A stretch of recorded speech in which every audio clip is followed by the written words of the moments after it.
Bring him out, bring him out. The opening day starter for the Chicago White Sox making his first start at home, looking to get a win in Game 2 of this series here against the Baltimore Orioles. And Steve, a very important game for Shane Smith to get back on track.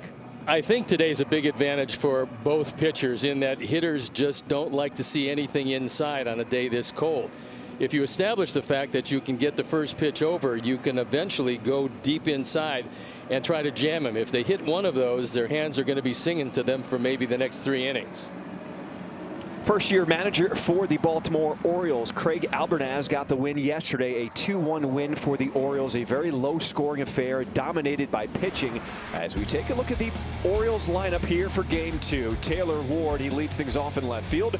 Gunnar Henderson with a home run in the game yesterday, DHing. Pete Alonso at first. Basayo, Beavers, Jackson at second. Kaiser Mayo and Blaze Alexander at short. There's a look at Shane Smith, and the real key today, yes, he's got to throw better changeups, but the real key is the location of the four-seam fastball. Will Venable talked about it before the game. That's one of the things that has limited his performances, but he's got great stuff, and hopefully he can show it to the Orioles today. His four-seamer, almost 30% of the time, is 96 miles an hour, followed by the sinker, the changeup, the slider, and the curveball. So he does have a 5-pitch mix. Hopefully he can throw a lot of strikes in the key matchups. Jeremiah Jackson 2 for 3. They were a couple of doubles. Gunnar Henderson, who hit the towering home run last night, 2 for 3. Basayo has hit a home run, and he's 1 for 2. And we'll take a look at the defense and how they're going to line up behind him. It's Andrew, Luis on Hill, and Derek in the outfield left to right, with Tanner, Colson, Chase, and Lenine Sosa at first base. Edgar Caro's got the plate, fresh off his 23rd birthday. And we told you about Shane Smith. Our weather's presented by Four Seasons Heating, Air Conditioning, Plumbing, and Electric. 38 degrees, feels like 31. Humidity at 46%. And the wind so far not a big factor, but it is blowing straight in from center field. Mike Esterbrook has got the plate, calls strikes, 12% below major league average, up to left-hand hitters. Here we go. First pitch as Shane Smith is ready on the mound. And a good start, because the four-seam fastball command is going to be a key here for Shane. Well, another good sign on a four-seam fastball. You usually don't get quite the movement that Shane got on the last one, and it was good movement inside to the right-hander. Breaking ball gets a swing and a miss. That's the difference in strike one and ball one. Because if a hitter sees a spin and it's a 1-0 count, he's not swinging at that. 0-1, he pretty much has to. 0-2 from Smith. Yeah, buddy. This is our guy we love to see.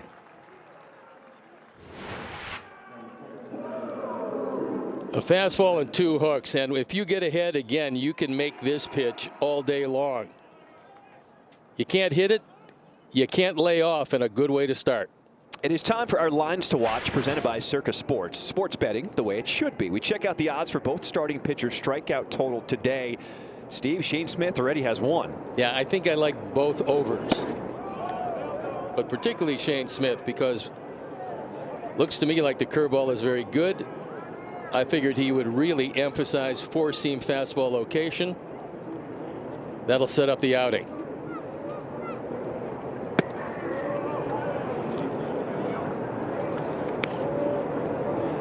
Here is Gunnar Henderson with a home run in the ball game yesterday.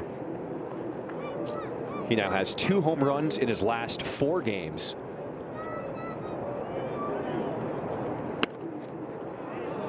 But you got to wonder just how much the ball is going to carry in these frigid temperatures here.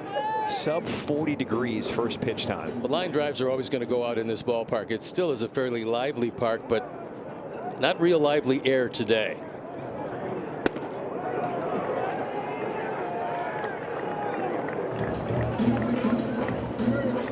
You see the breath of Shane Smith on this frigid Tuesday afternoon here in Chicago. 3-1. And the breaking ball misses, ball 4. Statcast 3D is powered by Google Cloud. We take a look at the hits allowed for Shane Smith in his opening day start in Milwaukee. In Miami, the changeup, the sinker, the four-seamer all yielded some hits. He gave up 8 of them. He knows he's a much better pitcher than he's shown so far, and he's out there this afternoon to prove it.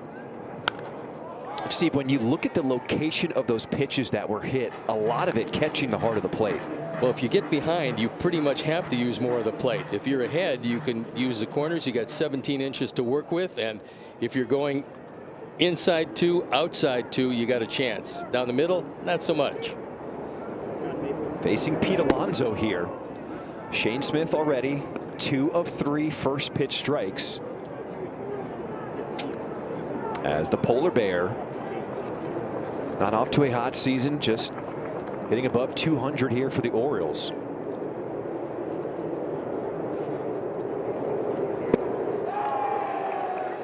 When we talked to Will Venable before the game, he said the #1 key is that fastball command for Shane Smith. Well, it sets up everything else. This is on the inside part of the plate, and again, for a four-seamer, it has a lot of movement into right-handers, away to left-handers.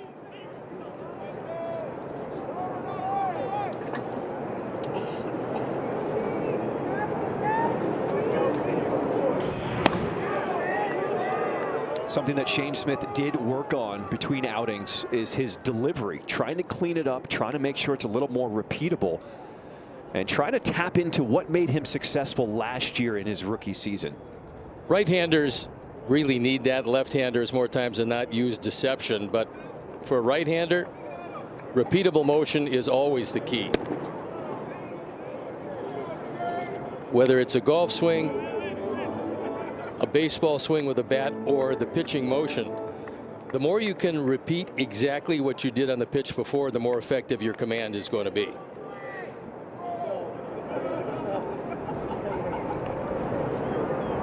Two. Edgar Caro tried to frame it, but it did miss outside, and the count is full. Henderson can run. He's 1 for 2 in stolen bases, and to stay out of the double play, I would think he'd be running here.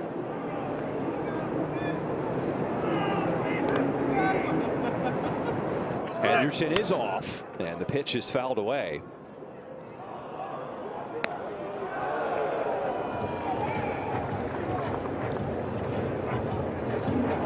Alonso was a huge addition to this team. He's hit home runs pretty much each and every year of his career. That's what he's known for, and the Orioles wanted some right-handed power. Alonso was there. They picked him up.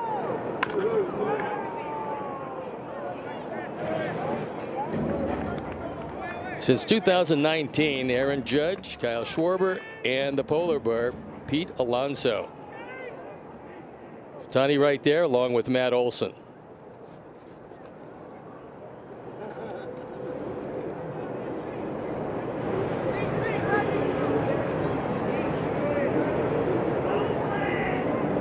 Henderson off again, and the pitch missing up and in, ball 4.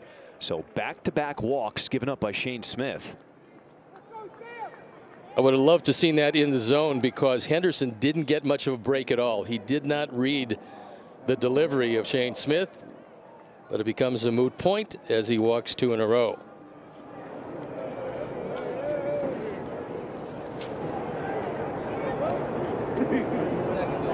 Well, Basayo, the catcher for the Orioles, gets the start here. 1 out, runners on at first and second.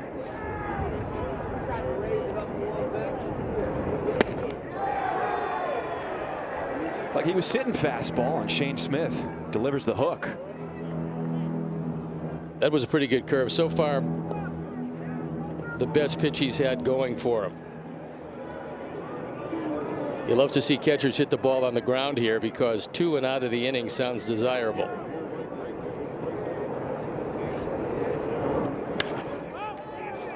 In the air to left field.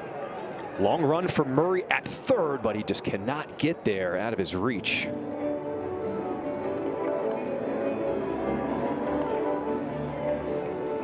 See, everybody's bundled up on this frigid Tuesday afternoon. First pitch was supposed to be scheduled for 6:40 p.m. tonight, but because of the expected cold temperatures for the fans and also player safety, the game moved up 4.5 hours to get it in with the sunlight still shining here at the rate. That's the look right there.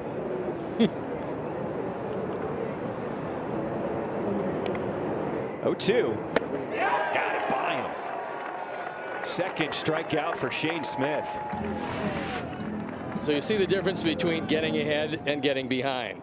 When you get ahead, hitters swing at pitches like that, up out of the strike zone and just away off the plate. But he's a strikeout victim.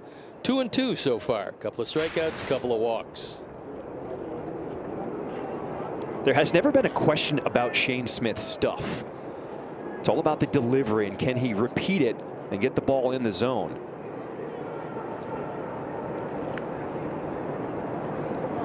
Lefty back Dylan Beavers takes that fastball, strike one.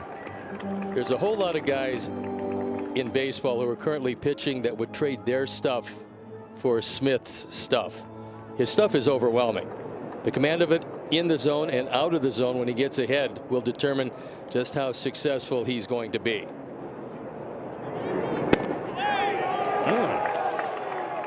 That's a couple of changeups both in the zone, and Beavers probably hasn't seen a whole lot of that change, but it was a good one. You see the grip and it just kind of settles right into the glove of Caro. Nice pitch. 0-2. Got him. 3 strikeouts in the first as Shane Smith has returned here to Chicago.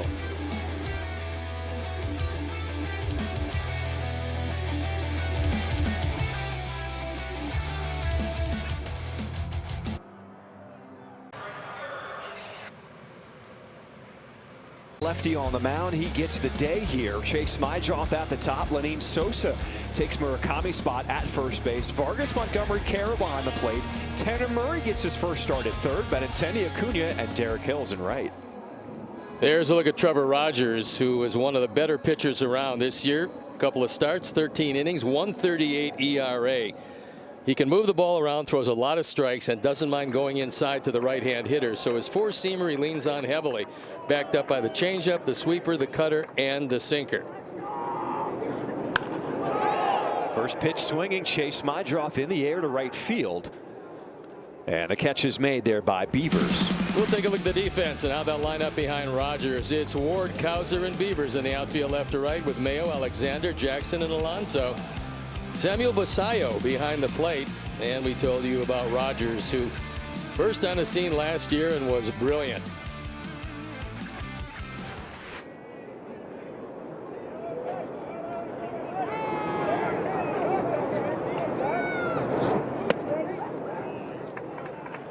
Well, Lenine Sosa showing the versatility.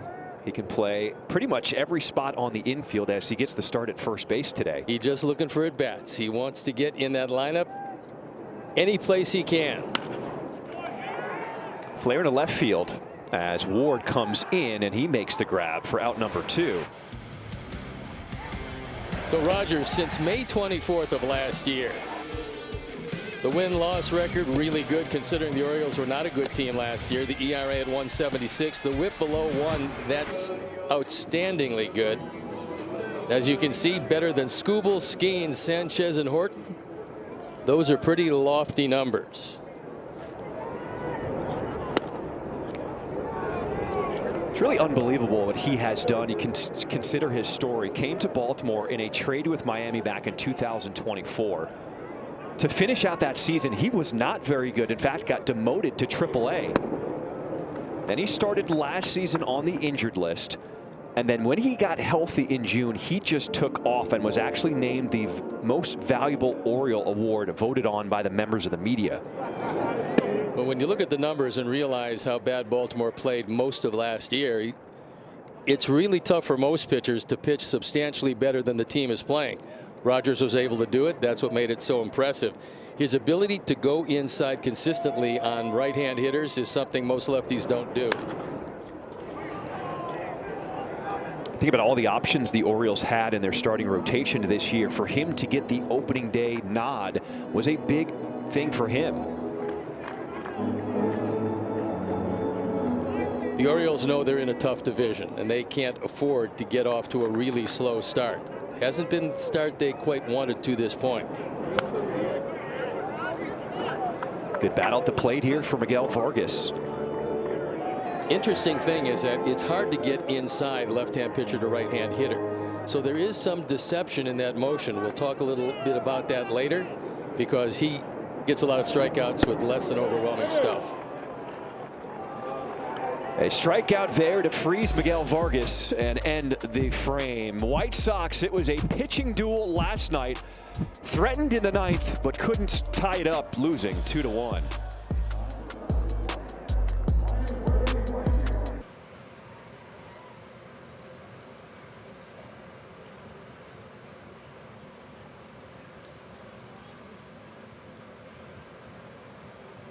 Is powered by Google Cloud. We take a look at Shane Smith, 3 punch-outs in that first inning. And he got ahead and then had them reaching for pitches out of the strike zone, which is ideal.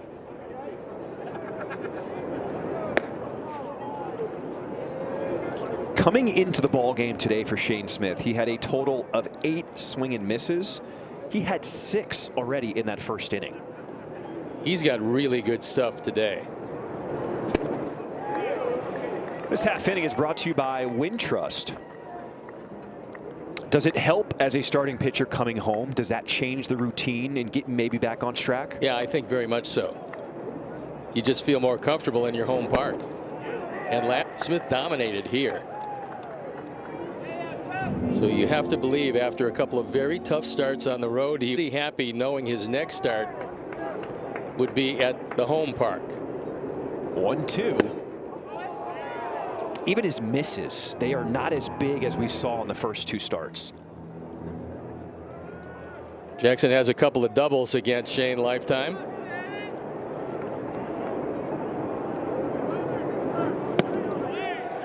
Did he go? Yes, he did.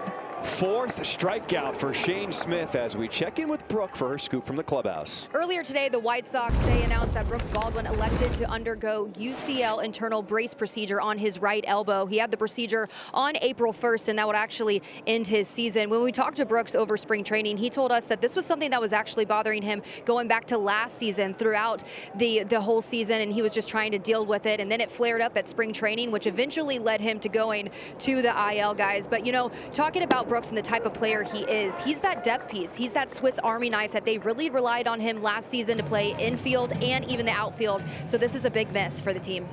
Thank you so much, Brooke. Steve, this was news that I don't think many people were expecting because this was elective surgery that will shut him down for the entire season. No, and they really hoped that things would get better as he had some rest in the spring and coming into this year on the injured list.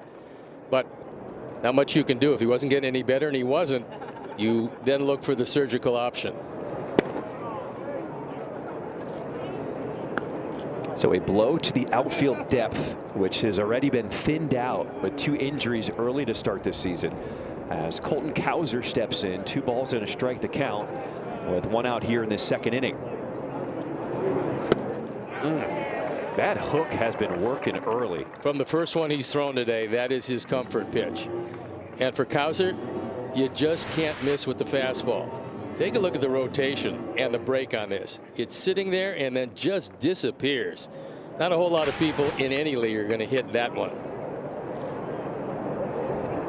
2-2. Ooh. I am loving this version of Shane Smith. If you wagered a few bob on the over, go to the window. 2 outs into the second inning.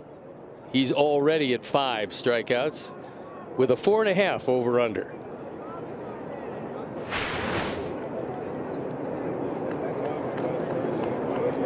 Eight-hole hitter Kobe Mayo steps in.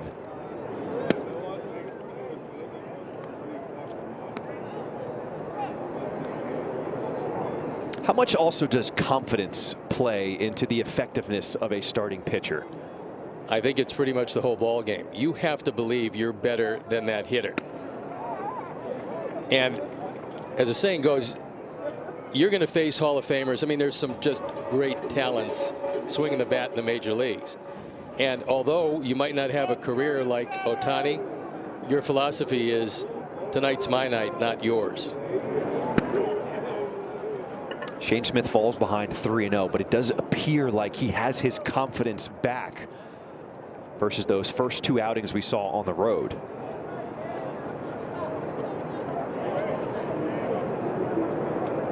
Falling behind here to Mayo.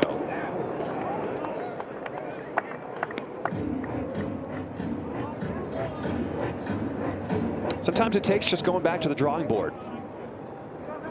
This week, he said, was a big week for him, figuring out how to get back on track. As he gives up the walk here.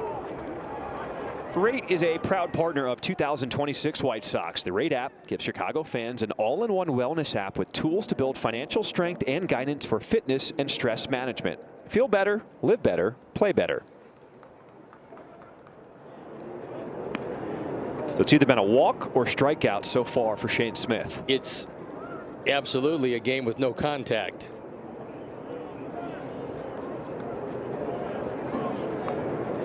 He will face the Orioles super utility man, Blaze Alexander, as he gets the start at shortstop today.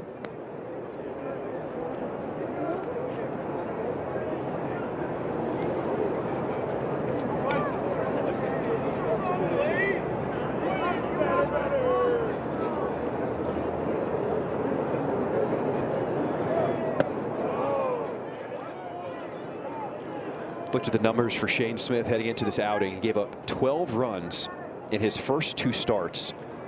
Compared to last year, he gave up 12 runs combined in his first 8 major league starts. Well, he burst on the scene with overwhelming stuff last year, and most everything was in the zone.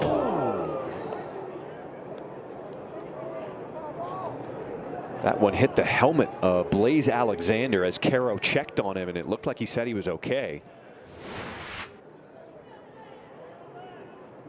Got right off the helmet. Fortunately, it was more glancing than anything else. But they're still out there to talk with him. Anything to the head area, you got to be extra careful, and they're going to make sure that Blaze Alexander is okay.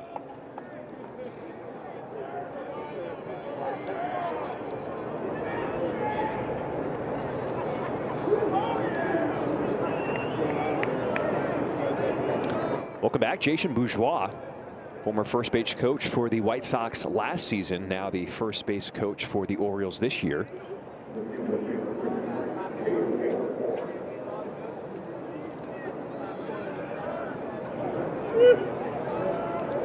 Bourgeois did a great job with the runners and the outfielders for the White Sox last year.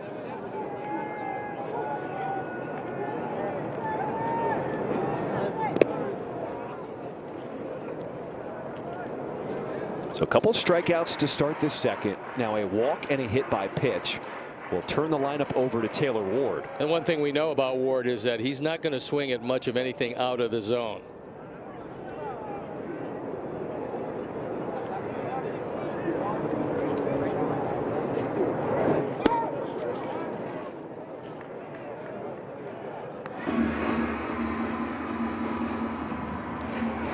The only problem with that pickoff scenario is an off-speed pitch like it was gives the base runner some time to get back, and Bourgeois probably said get back because he could see what was going on.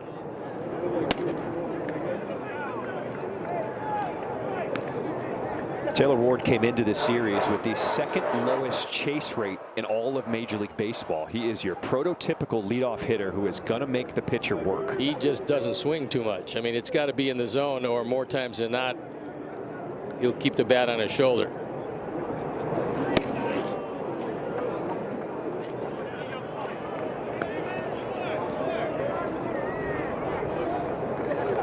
So some of the adjustments Shane Smith made this week. He said, I want to let my body move more naturally, have it rotate in that window so that the release point can be a little more consistent.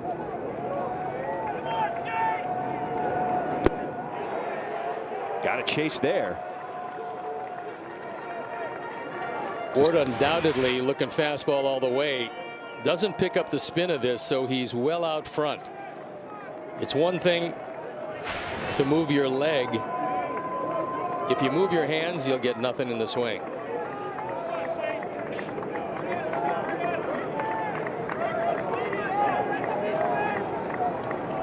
3-2. So Shane Smith will walk the bases loaded. And Steve, let's take a look what Gunnar Henderson did last night. The only question on this one, would it stay fair long enough? And that was answered. A towering home run. And this one was the difference maker in a one-run game. So the infield and Zach Bove out to the mound. Trying to just. The game starts to move pretty quickly for you when you're not throwing strikes. Zach wanted to slow him down somewhat, get him thinking about getting out of the inning. And he's facing one of their tougher hitters who's not off to the best start, but he is one of their home run hitters. Still, nobody has put the ball in play off Shane Smith. It's either been a strikeout, a walk, or a hit by pitch. Bases loaded. Good changeup.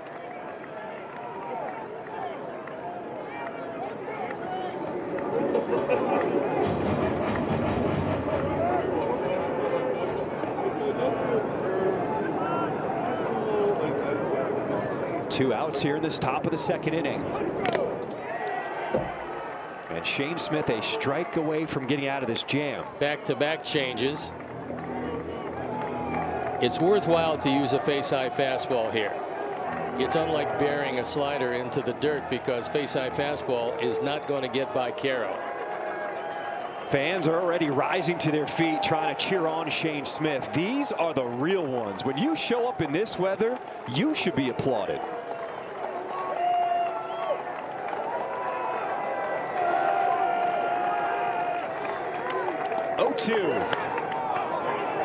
In the air, foul territory. Sosa, will he have room? No, into the seats. He went to the curve there and tried to wipe him out with that one.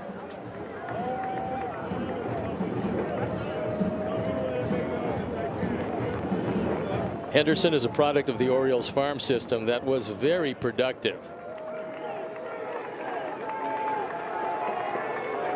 This will be pitch number 50 in the ball game here for Shane Smith. And he steps off.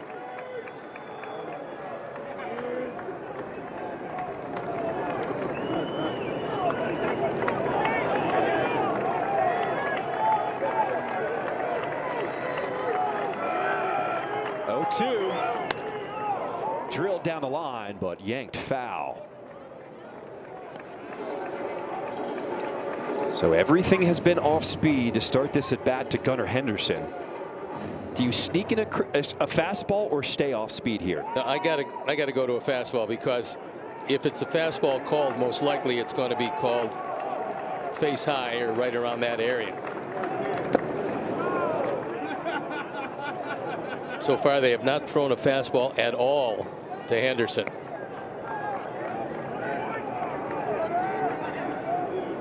Orioles a very good fastball hitting team. As Shane Smith trying to stay away from their strength. 1-2. Good battle here. That time he went to the four-seamer, tried to throw it by him upstairs, but Henderson able to spoil it, keep the at-bat alive at 1-2.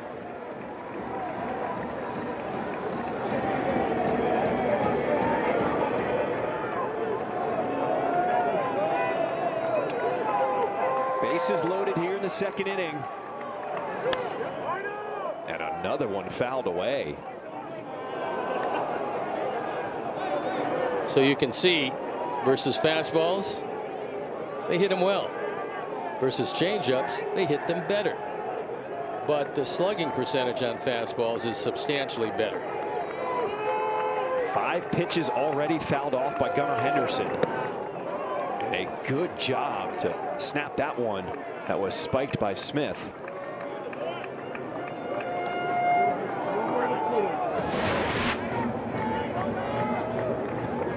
There's a curveball and a very tough pick. No chance at all for Edgar, who was sitting outside, to move across the plate. But he did pick it one hop.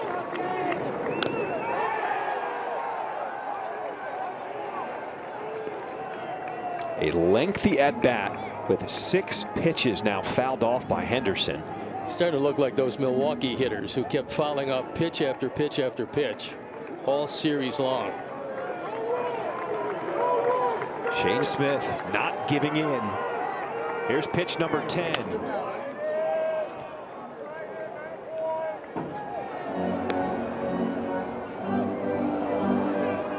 I mean, we're looking at an inning's worth of work in one at bat. Grant Taylor's first 2 starts, 9 pitches each. 2-2. And the count runs full with nowhere to put him.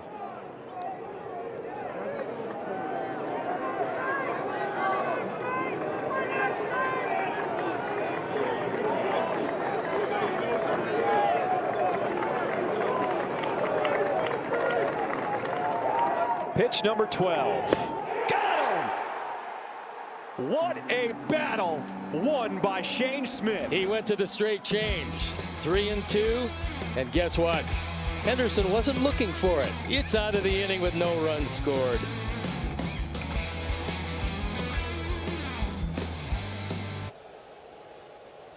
Smith, that last battle against Gunnar Henderson, just refusing to give in and got the strikeout. He didn't want to throw him a fastball because he's not confident right now. He's getting it over the plate, but the other stuff has been really good. It was a changeup that wiped him out. And that was a long at bat.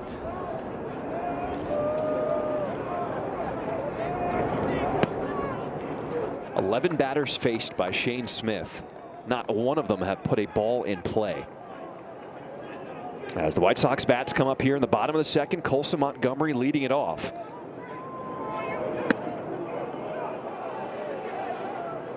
White Sox certainly relied on the home run ball early in the season. 8 home runs in the first 4 games. But recently a minor drought, just 2 home runs in the last 6 games. One of those coming from Colson Montgomery on Saturday. We had a couple of games with the wind blowing straight out and then blowing across. Now today the wind is pretty much blowing straight in. But the extreme cold for this time of year means the ball normally is not going to travel very well.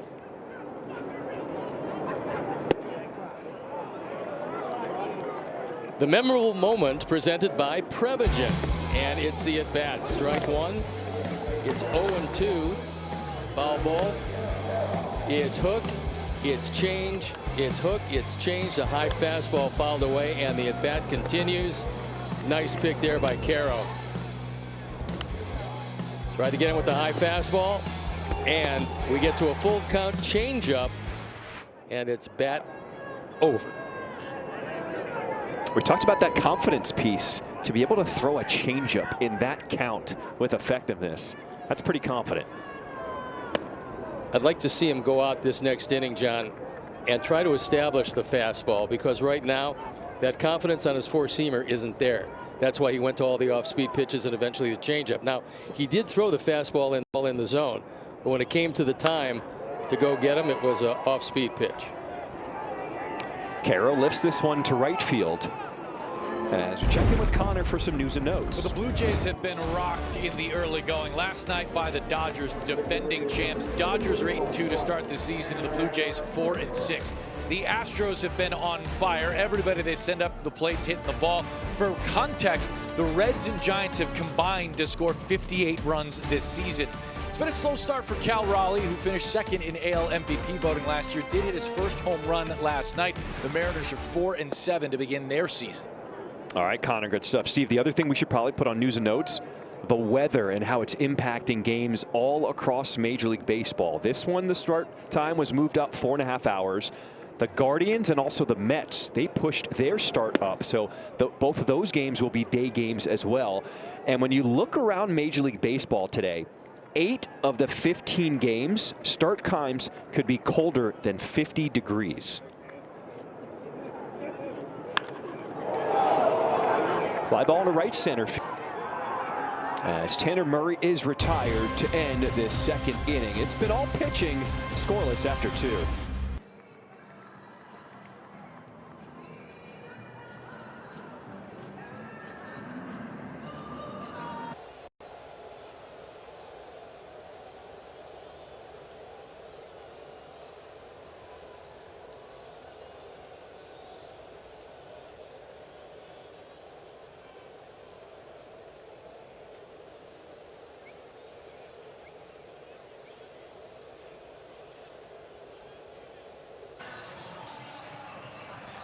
Orioles through the first 2 innings. Pretty amazing. There's been a lot of really good curves. The changeup has been in the zone and swings and misses. Take a look at that. 13 of them as opposed to 8 combined his first 2 starts. We told you the stuff was really good today. Command of the zone now is something that he has to get.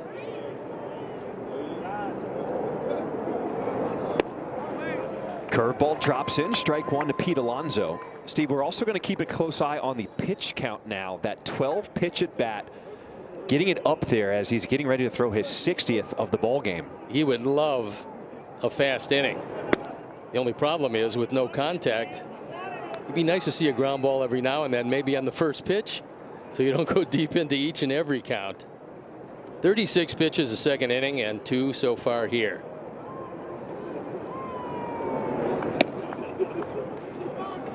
You mentioned the fastball command, still trying to find it as we start this 3rd inning. This half inning is brought to you by Hyundai.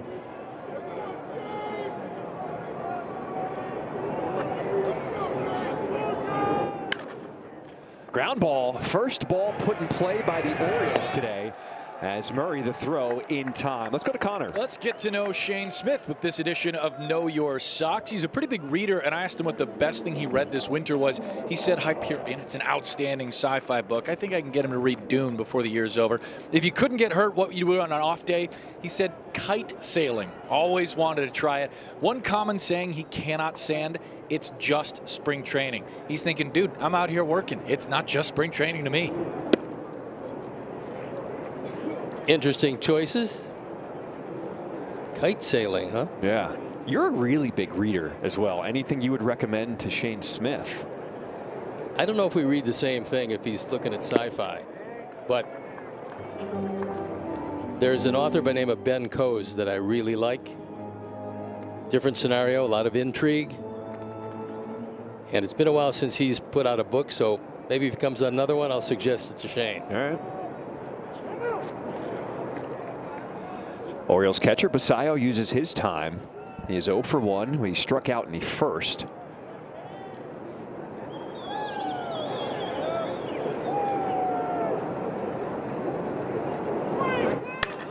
Ground ball, ooh, off of Smith. And there's going to be no play.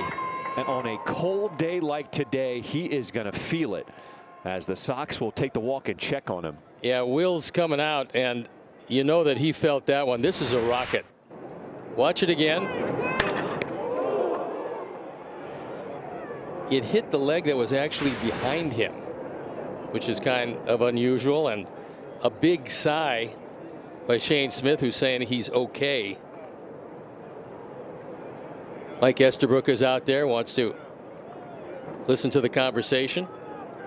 Steve, it was a rocket, 108 miles per hour off the bat. Almost impossible to get out of the way of that. You just have to hope it gets by you somehow and wends its way to shortstop.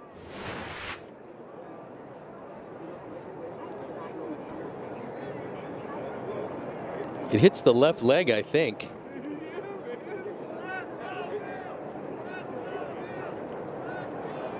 Just inside the knee.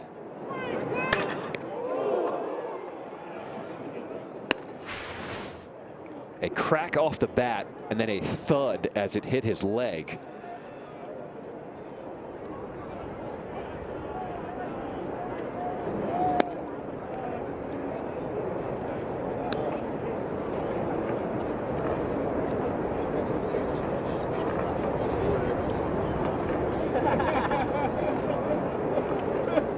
So Shane Smith will stay in this ball game after taking the line drive off his leg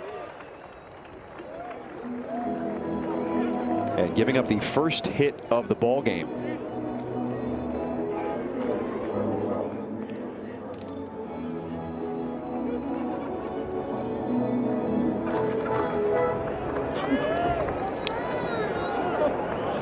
So the first 2 balls here in this 3rd inning have been put in play off the bats of the Orioles as the right fielder Dylan Beavers steps in.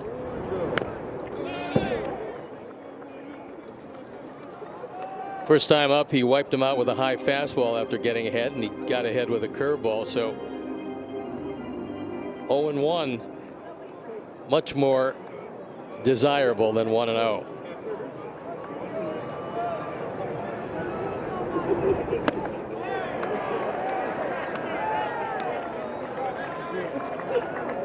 Happy belated birthday to Shane Smith, who turned 26 years old on Saturday. A new year, maybe fresh start. Looking very different on the mound here today. 0-2. Appeal to third. Malachi Moore said did not go around. We'll look at it from the side. It's a toss-up.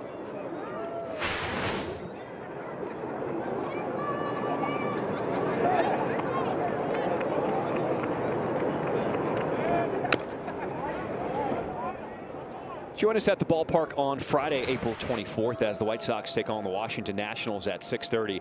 10,000 fans will receive a Miguel Vargas bobblehead presented by Fanatics. Plus, it is the first City Connect Friday of the season, so to purchase tickets, visit whitesox.com/promos. First Friday night all access also. That was probably our most popular show last year, and more of the same this year. You're going to see some things that you probably haven't seen on a broadcast before, but that was the character of all access Friday nights.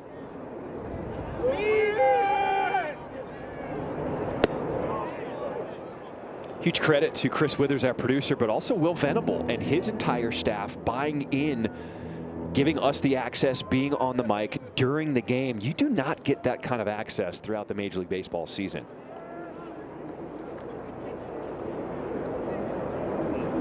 2-2. A cold strike 3.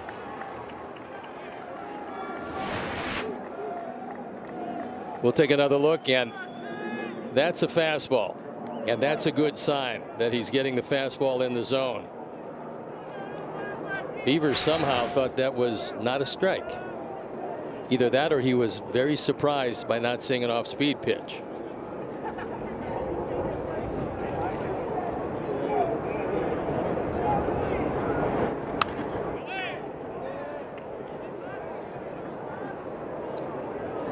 As a pitcher, Steve, you know very well, pitchers will read the kind of swings they're getting, and also when guys don't swing, it can kind of tell you where their mind is at on that last pitch, taking that fastball. But one of the things that you have to do as an aware pitcher is understand where the guy made contact. Willie Traynor says he did indeed go around. And when I say reading contact, if a guy hits the ball in the sweet spot, even if he makes an out, he beats you in that at bat. You have to know that the next time he comes up, because you didn't fool him. Do something else even though you got him out. Conversely, if you beat a hitter and he loops a base hit, you don't have to change much because he doesn't guess with you.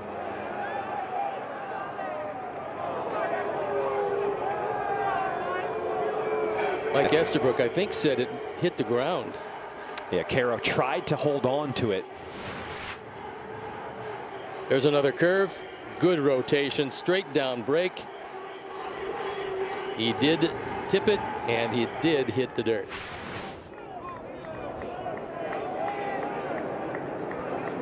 Two away with a runner on at first in this third inning. And a challenge by Edgar Caro.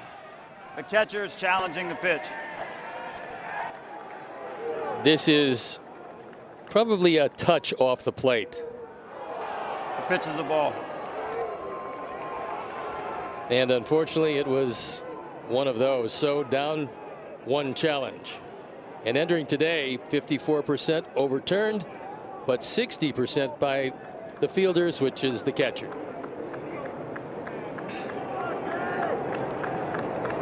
1-2. He went around upstairs. 8 strikeouts. A career high for Shane Smith. Well, with the frigid temperatures, everyone doing anything they can to stay warm on this cold Tuesday.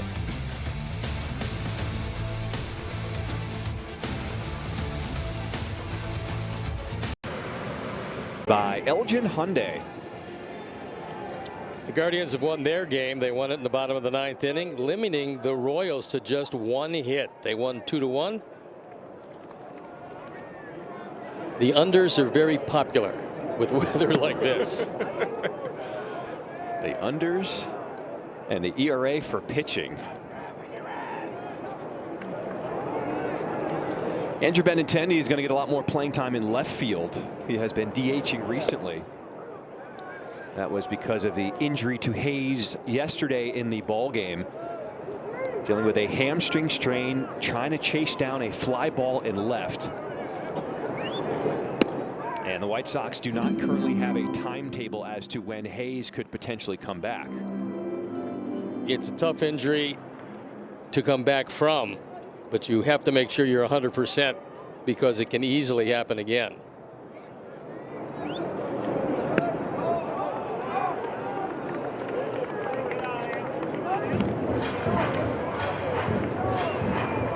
Everson Pereira, another guy on the injured list. So Brooke, outfield depth is certainly something the White Sox are looking at right now. Yeah, and you were talking about, timetable for Austin Hayes, and, Will told us expected to miss 2 to 4 weeks, and, they're having to get creative in the outfield. They called up Dustin Harris. Will Venables said, he's a guy they can trust, and you'll likely see more of Andrew Benintendi out there as well. Tanner Murray is another option. He's played there before, and like you said, Everson Pereira, he isn't too far off, but he will need a short rehab assignment. But talk about Sam Antonacci. I know a lot of people on social were asking about him. Will still be a part of this group, but he's still developing in the outfield, guys. So Benintendi did swing even though that pitch hit him, so that is a strikeout.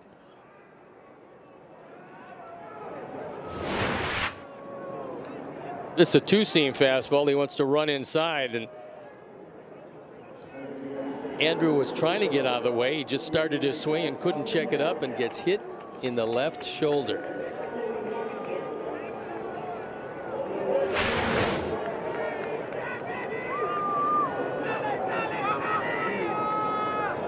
Luis Angel Acuna, the start in center field.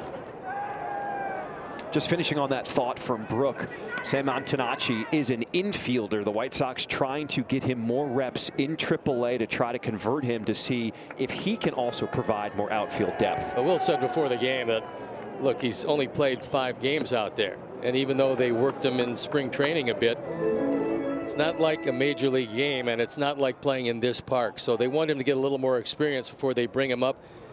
It's tough enough, one, to establish yourself as a hitter, but if you're insecure at a various position, it becomes doubly tough because now you're learning 2 things.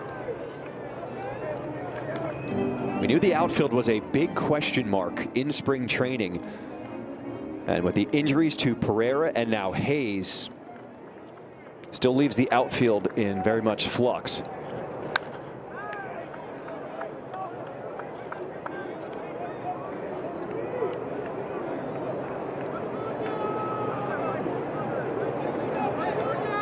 White Sox still looking for their first hit off the starter, Trevor Rogers. Down the line, but foul. I was hoping for the reverse broadcaster jinx there. Would have been a good idea, but the ball guy made a very nice play on that in foul territory on the hop. I've said all along that I don't believe it, broadcaster jinx, except, and that's the new caveat, when it comes to baseball. Except when it happens, yes. Football, baseball, football, basketball, UFC, other stuff I do, no. Baseball, yes. It is a thing now.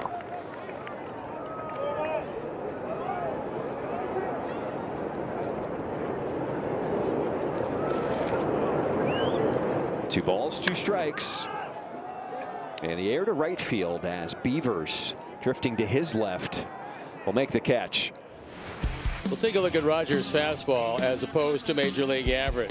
Opponent's batting average, you can see way below major league average. The slugging percentage, way below. The whiff rate, above. And the reason is deception.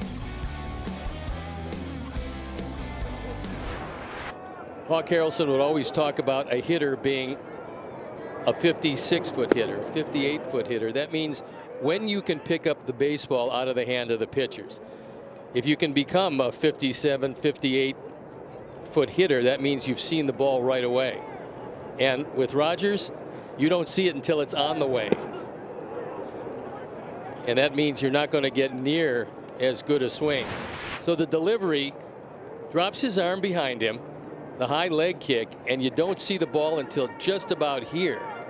That makes it a little difficult because he doesn't have an overwhelming fastball, but hitters view it as being about 3 or 4 miles an hour faster than the radar gun will say.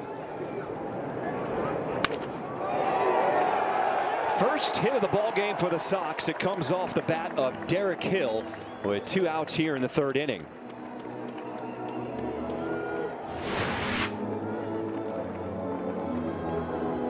That's his changeup, and the changeup both dives down and away from right-hand hitters. Hill did a nice job of staying right with it because the only place you can hit this ball is to right field. So as another Hawkism would be, you can cancel the post-game show.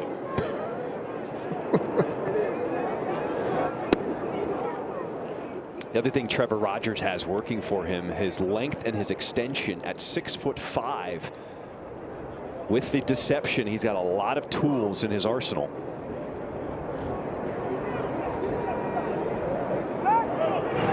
Grant Taylor is one of those guys with exceptional extension.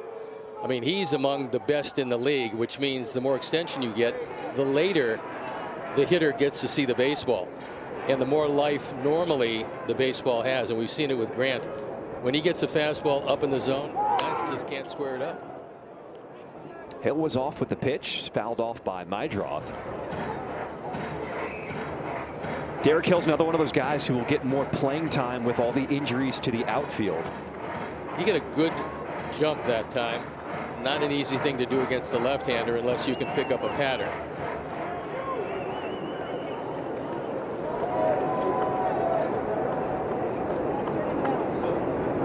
Two. In the air to left field. Ward coming in, and it's going to fall in front of his dive. They're going to wave in Hill. Ward couldn't gather himself as Derek Hill scores from first.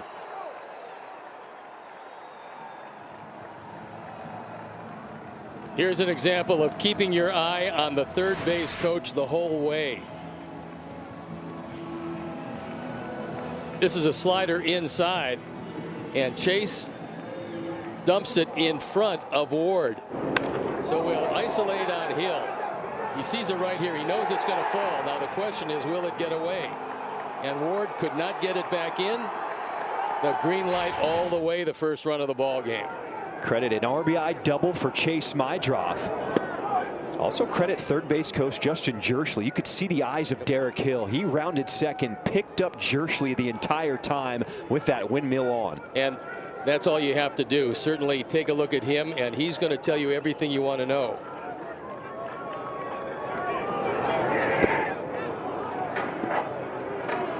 That Sox double is brought to you by Elgin Hyundai, home of the 20-year, 200,000-mile double warranty.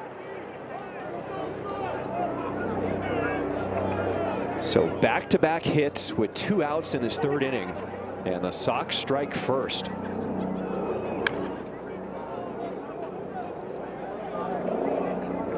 And it feels like one of those games where runs are going to be at a premium. Well, take a look at both the temperature gauge and the wind, and you realize it probably, and again, this is an unusual game. Just about the time you think it's going to be a 1-run game, winds up being 11-2. Sox fans catch every swing, strikeout, and big moment this season on Chicago Sports Network. Stream live on the CHSN app and watch on up to 3 devices. Start your 7-day free trial today at subscribe.chsn.com. Chicago Sports Network, full stream ahead. 0-2.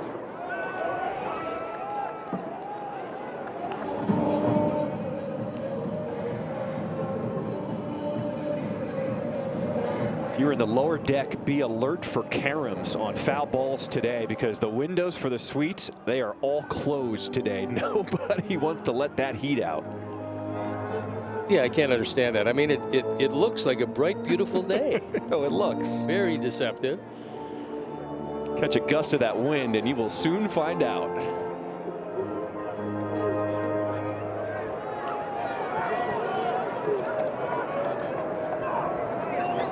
0-2 to Sosa.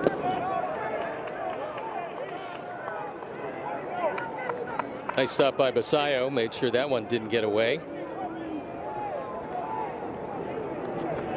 Trevor Rogers cruised through the first 2 innings. They combined 20 pitches. But the White Sox touching him up here in the 3rd. And a challenge behind home plate from Basayo. The catcher is challenging the pitch.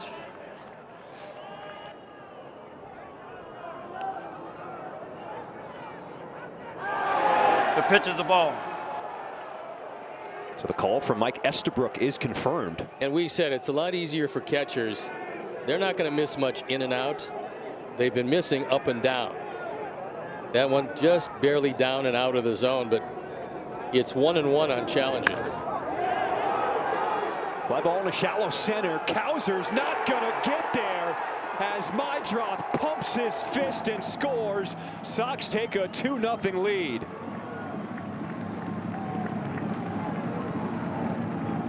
That's 3 driven in by Sosa. His first hit of the day, his first run batted in. And that was an off-speed pitch. Rogers tries to sink it, trying to get the ground ball. It doesn't happen. Lenine dumps it into center field. Kauser can't get to it. Again, the wind blowing straight in knocked that ball down, making it a harder play. And Chase, pretty happy man, as is Lenine, just trying to get some at-bats because he can hit. 3 straight hits from the White Sox. And Steve, you mentioned it. You got to love the approach on these off-speed pitches. It was started off by Derek Hill. That changeup down, took it back up the middle. Lenine Sosa doing something very similar. It doesn't take long for all major league teams to understand why a guy, in this case a pitcher, was successful. Then they look at how many changeups does he throw? When does he throw the changeup? When can you be looking for it? And if he falls into a pattern, and most pitchers do, you're going to be able to pick it up. In this case, you can look for a lot of off speed because he does that to the right-handers when he turns it over and then tries to go inside with the fastball. First pitch missing up out of the zone to Miguel Vargas. Struck out his first plate appearance in the 1st.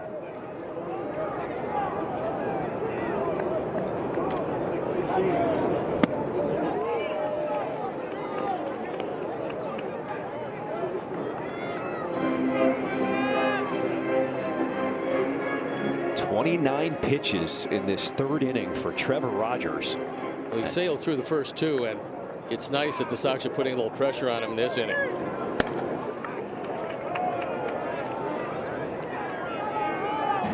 This is the ace of the staff here for the Orioles. Of the 4 wins for Baltimore this year, 2 of them when Trevor Rogers had started.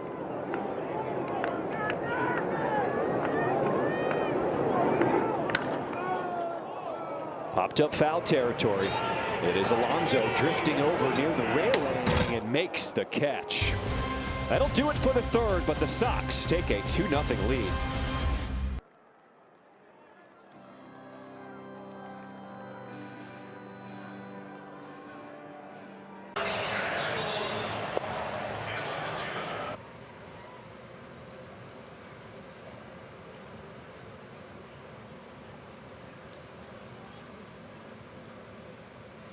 First. Ooh. I am loving this version of Shane Smith. Shane Smith with 8 strikeouts, tying his career high as we start this 4th inning. This half inning is brought to you by Toyota. That's pretty amazing. 11 batters didn't put a ball in play. Second longest streak to start a game since only 1920. That's it? That's it. That was back when you could get, a 15-mile warranty on those cars.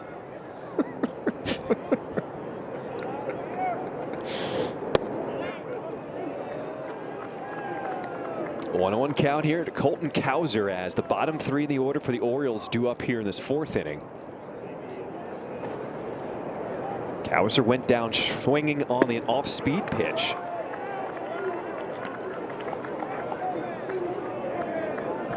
Well, he's seen two and taken them both.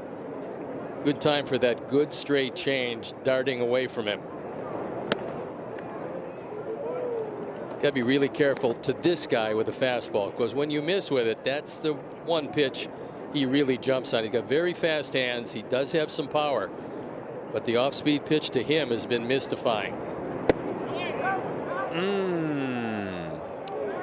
If you remember the scouting report on Mike Estabrook, he doesn't call that many strikes inside. This is off the plate, but that's the spot for Estabrook where he usually doesn't ring up the strike.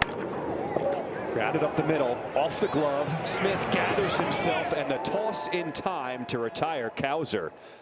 StatCast 3D is powered by Google Cloud. Steve, let's break down the 8 strikeouts. Ward, Basayo, Beavers, Jackson, Cowser, Henderson, Beavers, and Jackson. And so he's got a couple of guys twice. And eventually, with the stuff he has, if he can go long enough, he'll get each and every one of these guys. The stuff today is explosive. When he gets it in the zone, it's been unhittable. And this is more like the version of Shane that we're used to from last year, where he was an all-star. He's dialed down the fastball velocity a bit here in this outing. We're used to seeing him 97, maybe touch 98, sitting around 93, 94, but it's a lot more effective.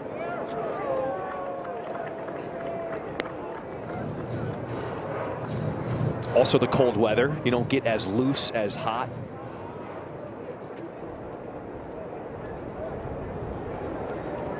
One ball, one strike. He's been able to snap that in the zone all game long. Yeah, the curveball has been special today.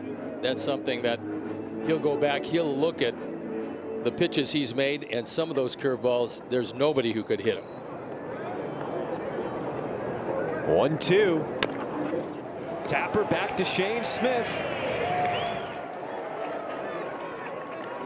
Couple ground outs to the pitcher. And Shane is certainly hoping for a quick inning here in the 4th. Well, one of the things they're going to talk to him about is how he's feeling, but 87, maybe you go 90 and you're out of this inning. I don't think they want him to go much more than that. So the pen is up and going, and the question will be, when are they going to go get him? And hopefully it would be after this inning if it's going to be in the 90 pitch mark.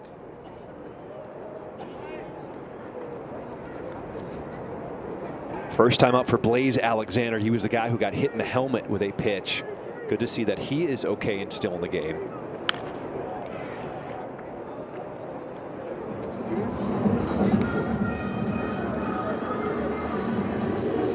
He popped up and he said to his staff that he was good, but whenever you get hit in the head and anything to that area, you just never know how it plays out over the course of the game. Well, that's why one of the first things the trainer will do is ask you some questions and look in your eyes. Wants to see if you're focusing, if you have the proper movement, and they're just looking for any symptoms of a concussion, and there were none.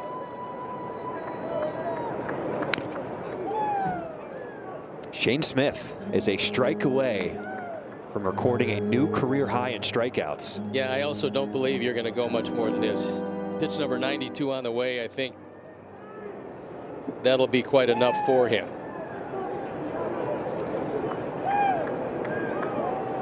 Two.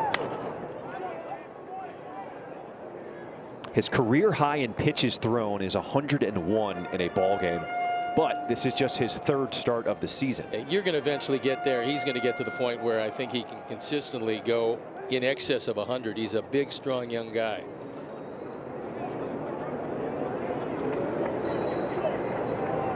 The 2-2 from Smith. On the ground to 3rd. And then Murray unable to make the play as Alexander will reach on the error.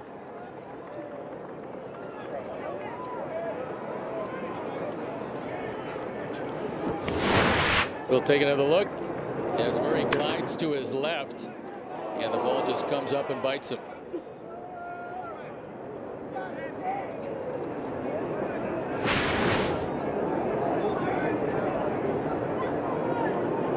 Top of the order, Taylor Ward.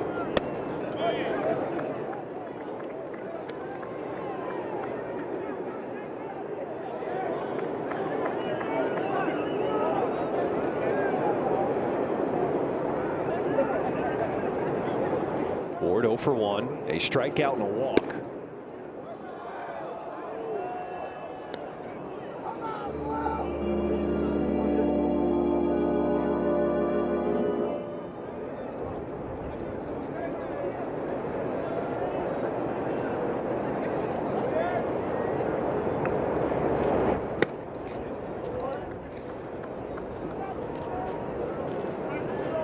That was his change, and he pulled it across, just held on to it a little too long.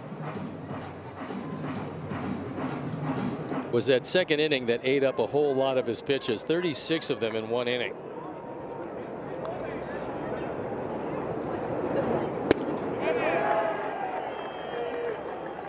But certainly a lot of positives that Shane Smith can take away from this outing. That's exactly what he's going to do. He's going to look at some situations and the pitches that he made, and he's going to know, he knows now the stuff he had today was very good. 2-2. Snap throw to first, off the glove of Sosa in right field. And Alexander will take second.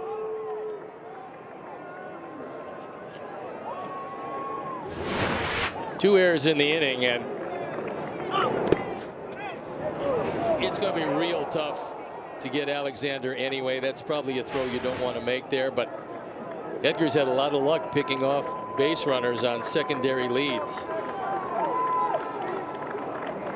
A 3-2 from Smith. Oh, that was a close one called. Ball 4. Missed upstairs.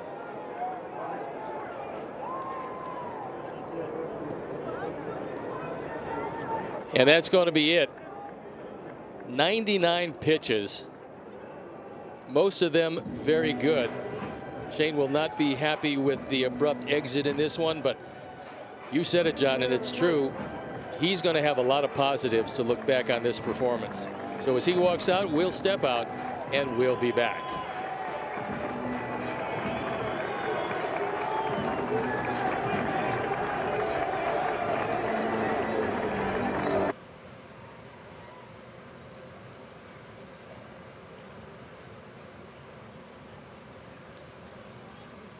And misses from Shane Smith today. Well, you see just how good that curveball was, because 10 of them came on the curveball, 5 on the four-seamer, 2 on the changeup, which also was very good today.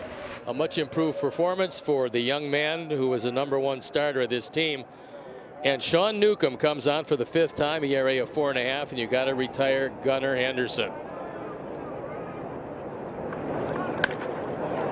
First pitch swinging. Sosa, the sliding stop. They got him at the bag. The final out here of the inning, but this one might get challenged. I think he beat the foot. Ooh. We'll have to see what they say in New York. It's really difficult for a left-hander to get over to the bag as he falls off the mound to the third base side.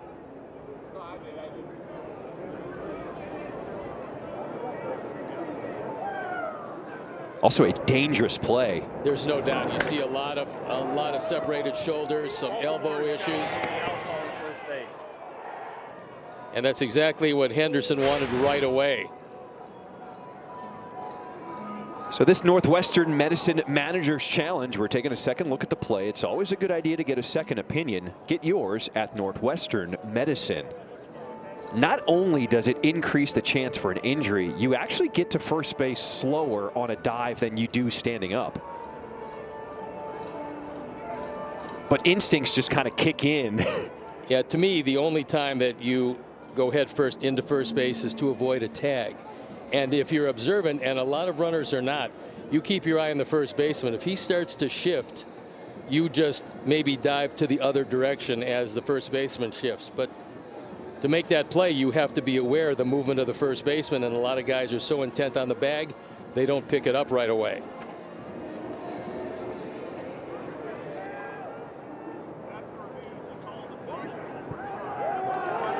So we don't have the proper microphone, but the call on the field is overturned. Safe at first. So a successful challenge by the Orioles. Now the run also scores, so it's a 2-1 ball game.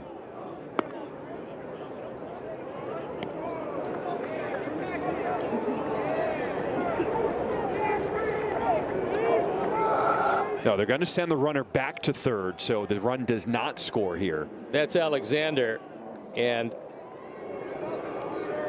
a lot of problems here with a real powerful hitter up in the polar bear.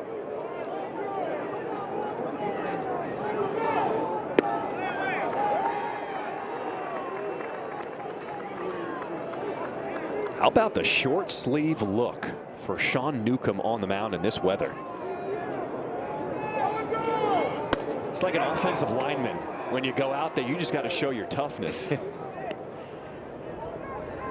I know that's how you would come out there. I did that a lot. I really didn't like sleeves when I pitched. I don't know what it was, but yeah, short sleeves a lot.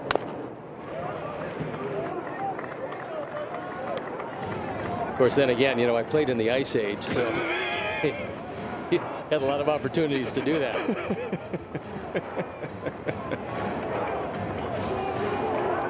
Bases loaded jam in this fourth inning. As Sean Newcomb stares down at Pete Alonso. 1-2. Slow roller left side. Charging Montgomery, and that'll do it. The Sox get out of the bases loaded jam and lead it 2-0.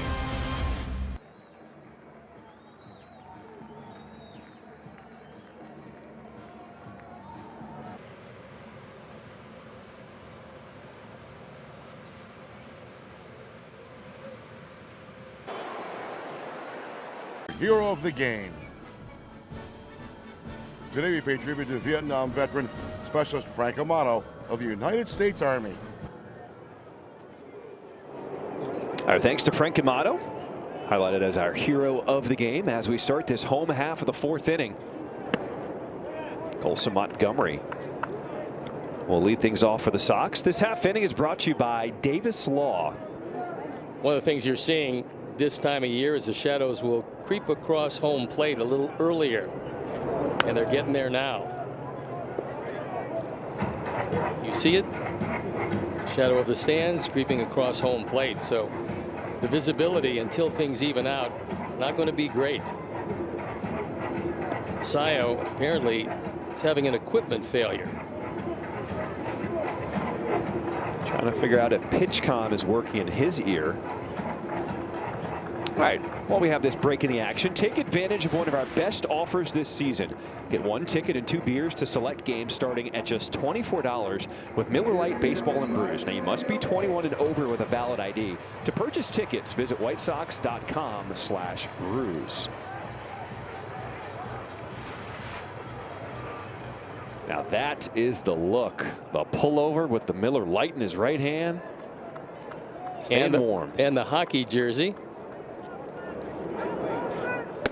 Or sweater, as they say. Good day for it. Wherever the sun is out, that's where you should be. The stadium, all the fans have shifted over to the left side where the sun is still shining.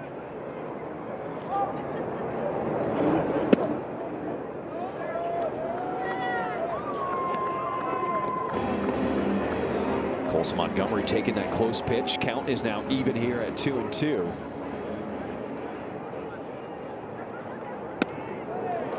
Thought about it, but did not go around. Malachi Moore on the call at third. Nice check, because Colson started his swing and realized that sweeping breaking ball was going to miss by plenty.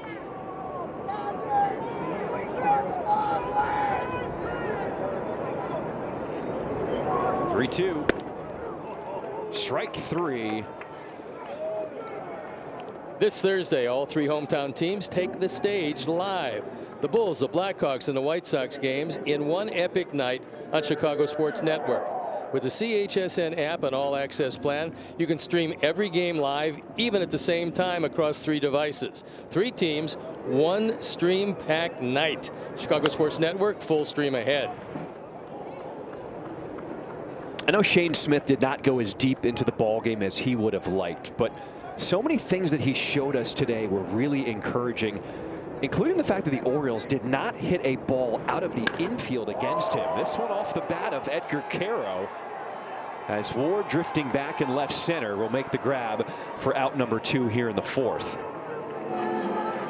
Well, I think what Shane is going to take away from this performance was, number one, his stuff, just the actual stuff, is elite, even in the major leagues where you have a lot of great pitchers. He realized that getting that curveball over the plate early keys a lot of the performance. What he's going to go back and also look at is not spotting the four-seam fastball as well, but he got better at that later on.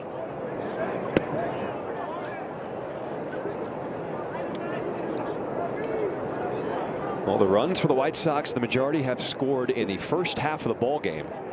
It's really a good plan if you can get on top early, because then it takes away something from the other team. Sometimes if you get ahead by enough, it takes their running game away.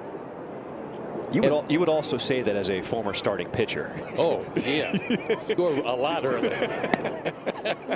As much as you can. We got all kinds of time here, guys. Give me that run support.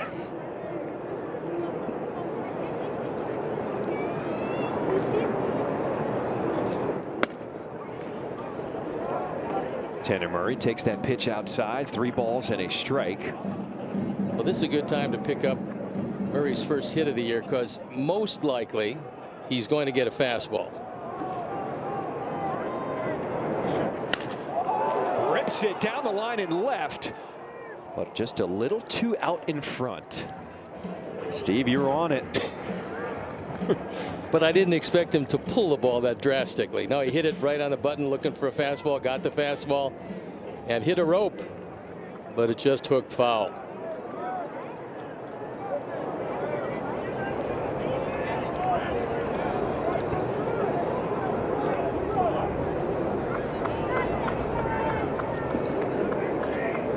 Tanner Murray looking for his first big league hit. 3-2. Ground this one's to short. And that'll do it for the 4th inning. Well, game time got moved up because of the cold temperatures later. This guy getting a little love. Wait a minute. I'll show you all kinds of love and then poke you in the eye.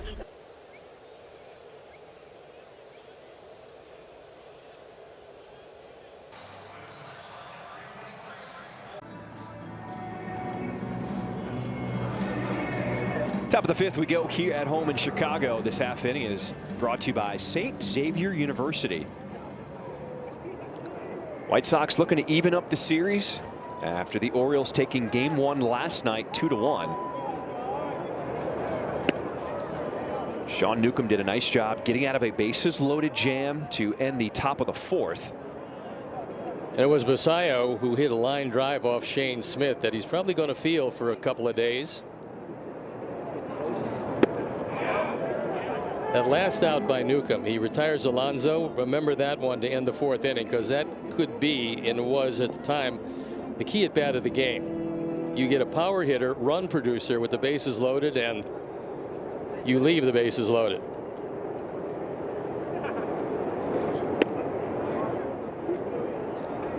The Orioles have left 6 men stranded, 2, 3, and 1.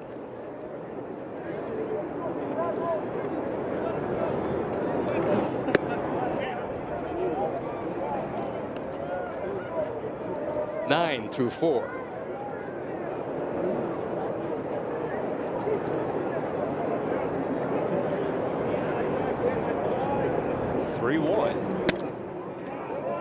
And Newcomb will walk Basayo to start this 5th inning. Well, Shane Smith, his first 2 starts on the road were not the best, but coming back home, starting to look like himself again. Well, there's a lot of positives in this performance, and one was the curveball was just outstanding. The straight change was in the zone mostly.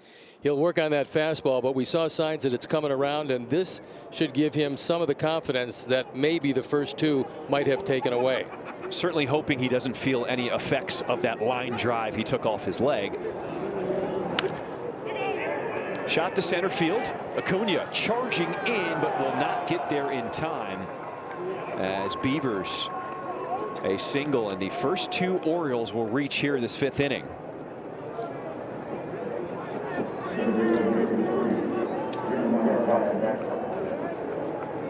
That's the first ball sent into the outfield by Baltimore in this ball game.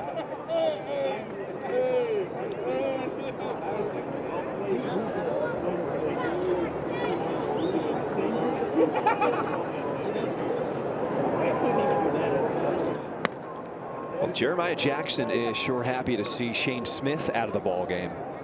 0 for 2, went down swinging both times.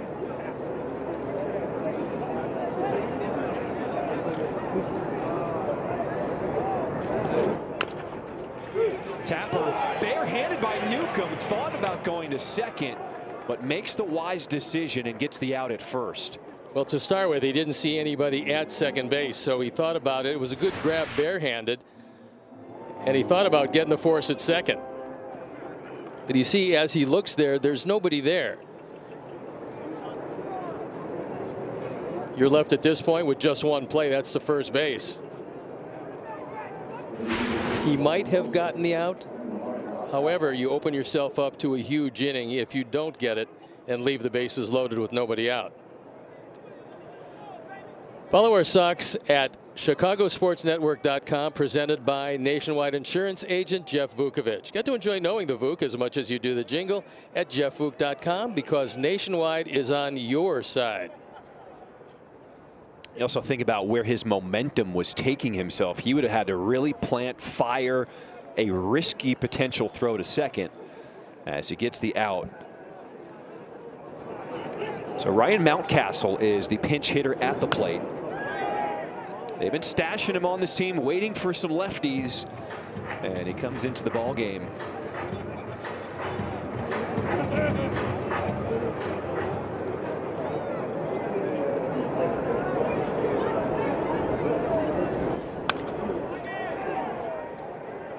Still, this Orioles team has not faced a lefty starter at all this season. This is a good time to go to that sweeping slider from the side. Maybe Mountcastle gives up on it, but ending this at bat without any run scoring is the preference.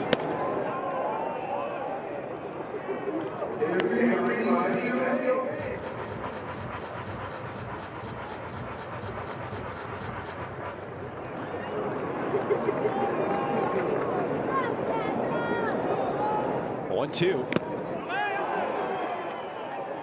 Foul tip as Caro unable to squeeze it. This one just trickled out of the glove.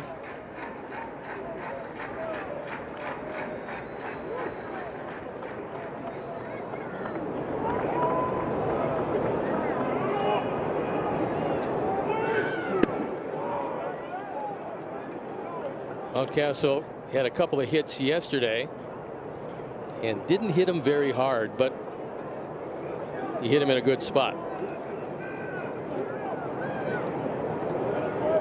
Runners on at second and third. Sox fans head down to the ballpark on Saturday, April 25th, as the White Sox take on the Washington Nationals at 3. 15,000 fans, 21 and over, will receive a 90s City Connect jacket presented by Miller Lite. To purchase tickets, visit whitesox.com/promos.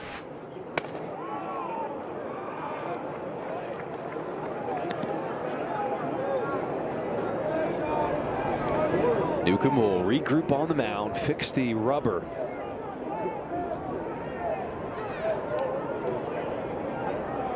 As he tries to keep the Orioles off the board here in this fifth inning. Grounded to the left side. The run will score. Long throw from Montgomery is there in time. Out number 2.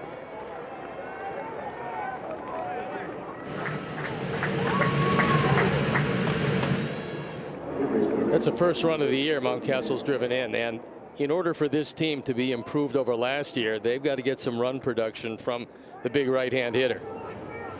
And it's not just him. There's a lot of guys who are not producing runs right now for this Baltimore offense. The Orioles have scored 2 runs or fewer in 6 of the 10 games so far they played this season.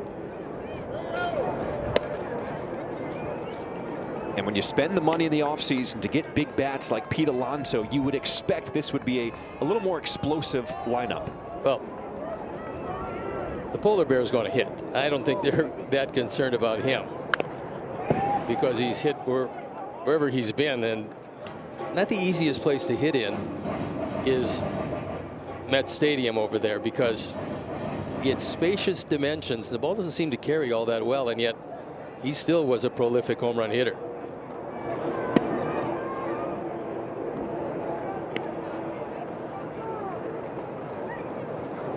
Kobe Mayo 0 for 1.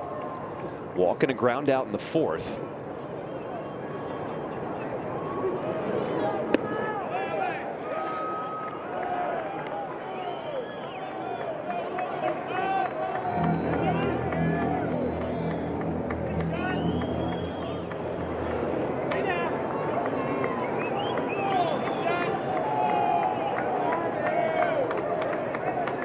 At second with 2 outs and a time called by Mayo.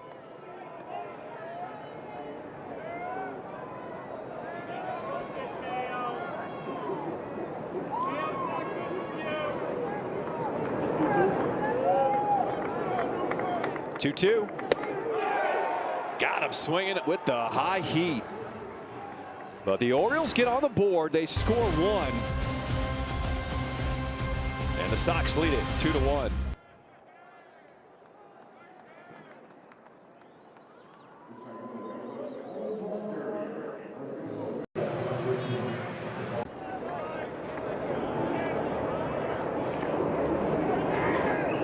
Bottom 3 in the order here for the White Sox, and some defensive changes here for the Orioles. Leody Taveras takes over in center, and Tyler O'Neill, who pinch hit, will stay in the game and play right.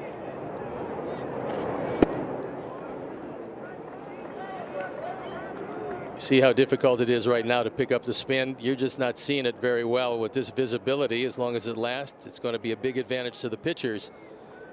But the next half hour or so, it's going to even out as far as visibility is concerned. Slow roll to the right side. Alonso will keep it himself as Benintendi is retired. It's time now for a message from Ankin Law. Hey, Howard, I got hurt at work in the warehouse. My boss doesn't believe me.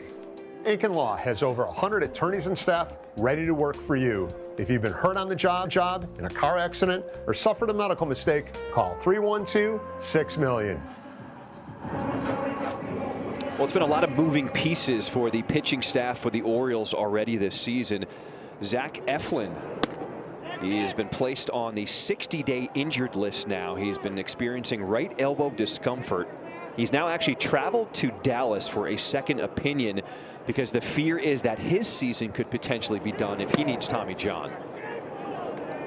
Not only this year, but it probably would then be into next year because many times it takes 14, 15 to be able to fully come back from one of those.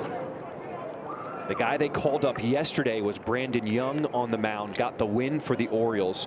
5 innings of scoreless baseball. How was he rewarded? They sent him down to the minors today. I thought the stuff was pretty good and he had a good result to it, but sometimes it's hard to stay here.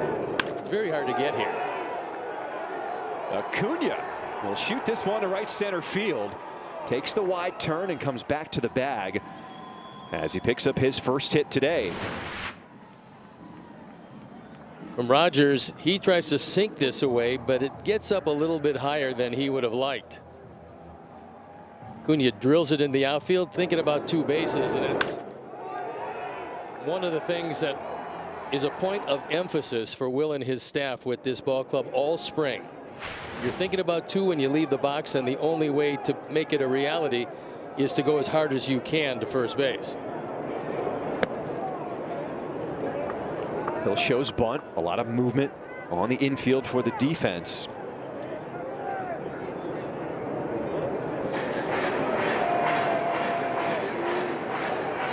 Derek Hill started things off in the 3rd inning with 2 outs, came up with a single. He would come around to score the first run of the game for the White Sox. And a late time is granted right as Rogers went into his motion. Yeah, I mean, look, that's a natural thing for pitchers when they see timeout. They don't throw it, but it's an abrupt stoppage And sometimes you can get hurt doing that. So you might as well just go through with the pitch. It's not going to count anyway.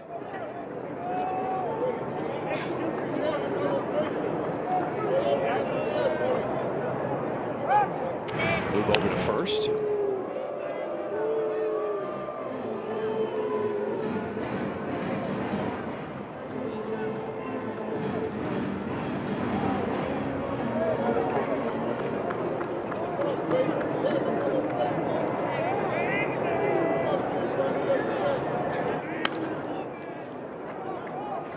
Certainly want to keep an eye on Acuna at first base. Comes into play today. Third in Major League Baseball with 4 stolen bases. You also don't see a slide step very often from a lefty pitcher looking at the guy at first base. But that's what Rogers did last pitch. He went back to the high leg kick this time to get a little more something on it, because his intention was throw a fastball by him. The current leader in stolen bases right now in Major League Baseball, a guy I know you love a lot, Bobby Witt Jr. has 7. That's surprising.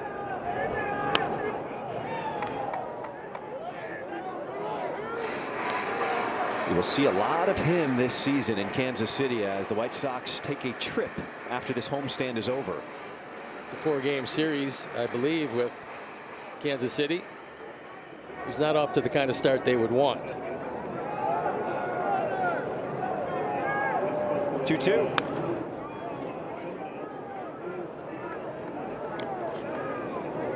Nice job by Hill of staying alive.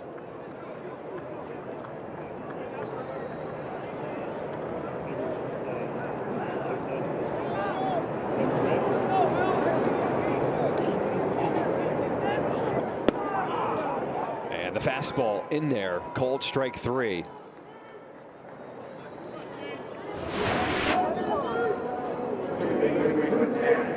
This has got a good part of the plate. It's middle in.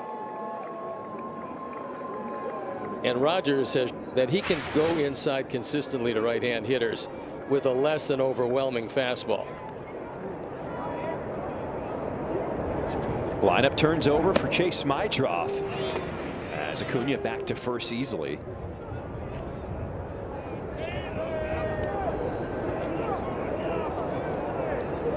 Mydroth drove in the first run of the game with his RBI double in the second, and would later come around to score off the single from Lenyn Sosa.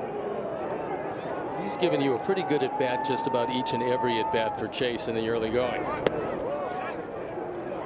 He did commit on that bunt, so strike 1. Was a good idea because Mayo at third base was way back. And he's still way back.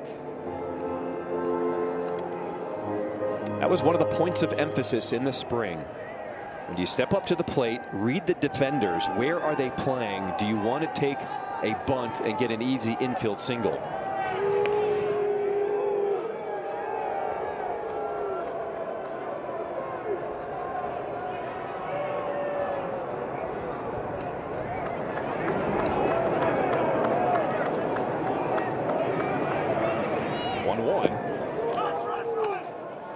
Acuna thought about it, but did not get far enough away from Basayo. Basayo did a nice job of making sure this one doesn't get by. Now he reached out on the backhand to smother it and was able to get a piece of it.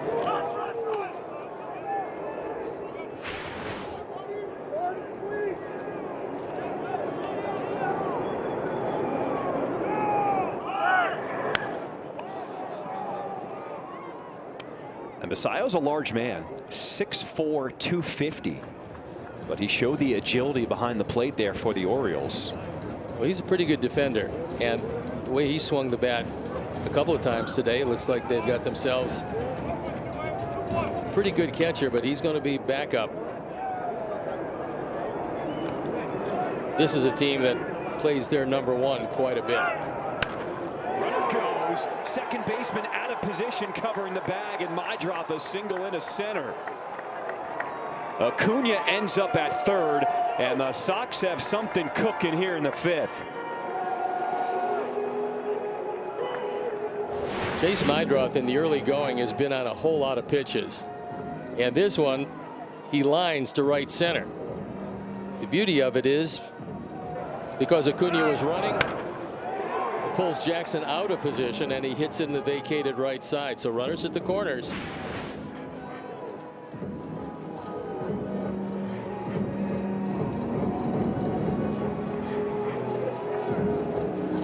I assume that Mike Estabrook is probably going to go out there sometime soon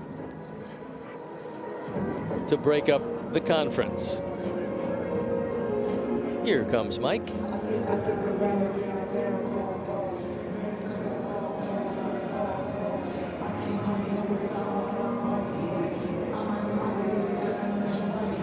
White Sox with 5 hits now off the starter, Trevor Rogers. Drew French with an elongated meeting at the mound. And the Sox looking for at least 1 run.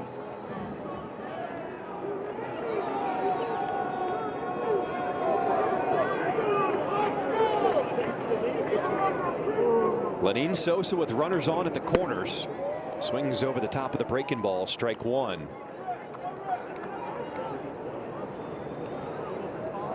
Sosa 1 for 2, drove in a run in the 3rd.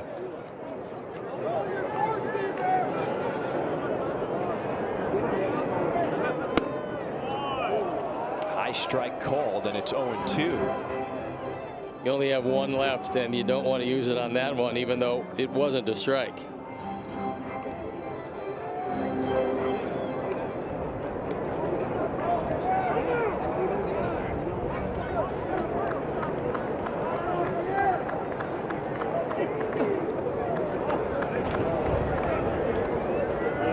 Last year, even 0-2, Sosa felt very comfortable in the box, providing a lot of hits. Well, he is surprisingly strong, and he can take it out in right center just as easily as he can left center.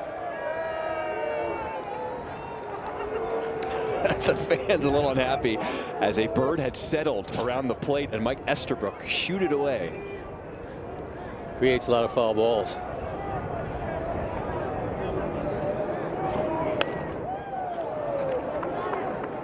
As long as you don't have a Randy Johnson situation, we're good. Yeah, that was unique.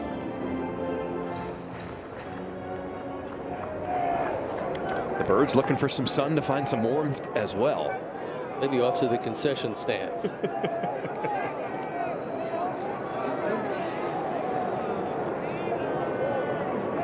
0-2 to Sosa.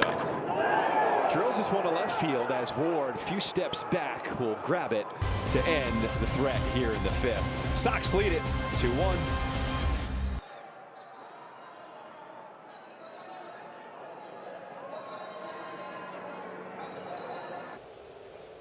Person he called when he got called up earlier, and he said his mom, there were some tears shed. A movie that he can quote top to bottom. He told me The Sandlot or Superbad, and this was my favorite, you guys. I said, well, if you weren't playing baseball, what would you be doing? He actually said a play-by-play announcer. He practices all the time, even when he's playing out in the outfield or even in the dugout. Now he said Tristan Peters is probably only one who has actually heard this voice on the team. He didn't do it for us, but that's something I'm going to have to follow up on, see if we can hear it. Oh, as part of Friday Night All Access, you know we're going to figure this out. Somewhere and get to along the the line, yeah, we're gonna do that. And I would think, again, just supposition, Mike Vassell might play a role in some of those Friday Night All Access. Something tells me that you will be correct. Jordan Leisure, who had a great slider last time out, on for the 6th time, ERA up over 6. But the stuff last time pretty much told him he can throw that slider to anybody, and they're not going to square it up too often. Off the end of the bat, and it finds a home into left field as Blaze Alexander is single to start the 6th. Today's game is brought to you by Marquette Bank. Marquette Bank is Chicagoland's trusted neighborhood bank and home lender. So level up your banking with Marquette Bank at emarquettebank.com. Marquette Bank, love where you bank. Now, even though Alexander came up with a hit, you know it did not feel good. The ringing bat in these cold temperatures.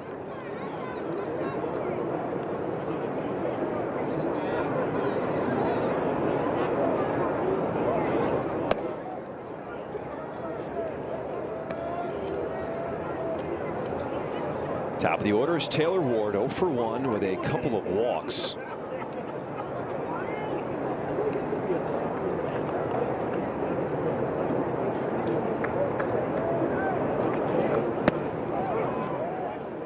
Some of the Orioles also surprisingly have not seen a ton of home run power out of this lineup.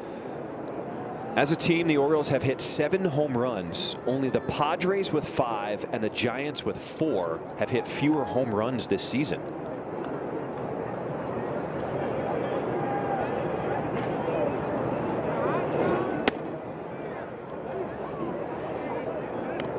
Just keep that trend going for another game until the Orioles head on out. Yeah, then the power can come to them.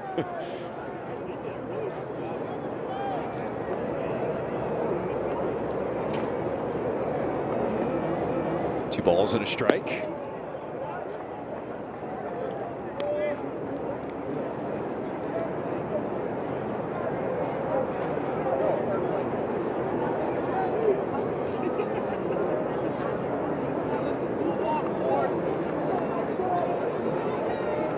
There goes Alexander. Pitch called a strike, but Caro could not get a good grip on the ball, so a stolen base. Alexander was measuring the hole at bat and then took off on a breaking ball. For Edgar, no chance to get him. Too big a jump. He was actually running while Leisure had the ball in his hand.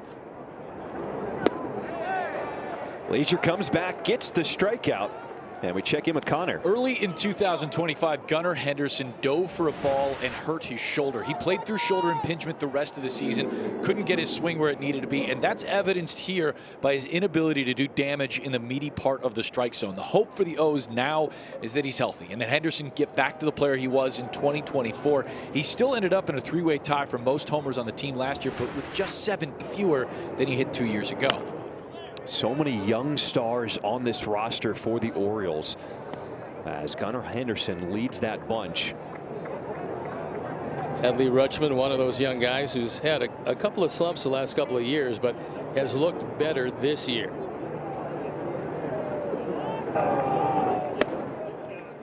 When you read any of the early headlines, people are starting to panic and wonder what's happening with this Orioles team. But to a player, they keep saying it's early. Things will work themselves out. Defensively, they'll be able to clean things up. As you see, first-year manager Craig Albernaz. He actually got tossed over the weekend in his first ball game. First time for him. It was Sunday's game against Pittsburgh.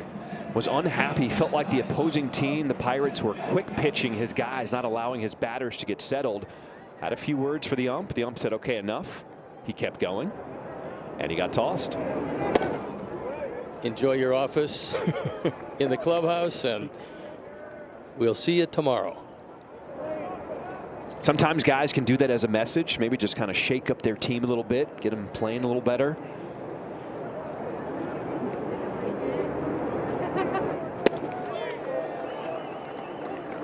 That's a good slider that Leisure's been throwing.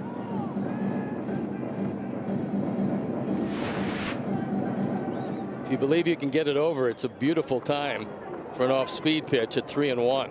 Hitter's looking fastball.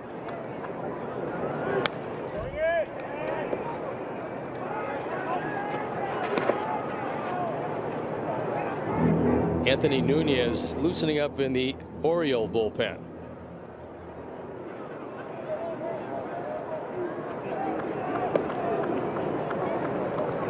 Runner on at second with 1 out. 3-2. Swing and a miss, strike 3. Back-to-back strikeouts for Jordan Leisure. This is a very big one, and he threw it in a great spot. It's off the plate, but inside, and that's his 4-seamer. Shows it right by a pretty tough hitter in Gunnar Henderson.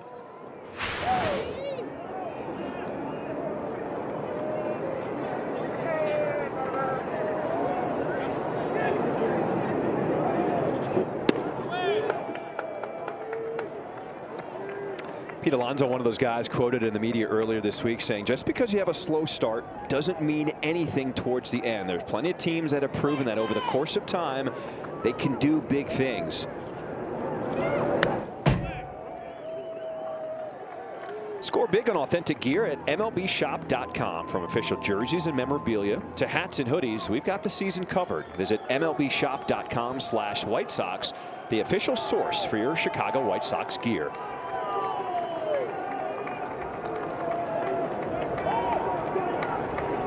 Oh, 2. That was a good pick by Edgar. Only thing he could do, and he couldn't move his body too far to go, but on one hop he was able to make sure it doesn't get by. So the only thing you have is the backhand, and Edgar does a nice job of making sure that Alexander can't go anywhere.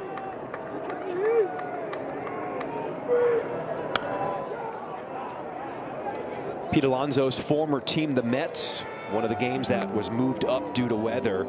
Currently a 2-0 lead over the Diamondbacks. That game going into the bottom of the 4th inning. I think Soto might have gone on the injured list. He is on the IL with a right calf strain.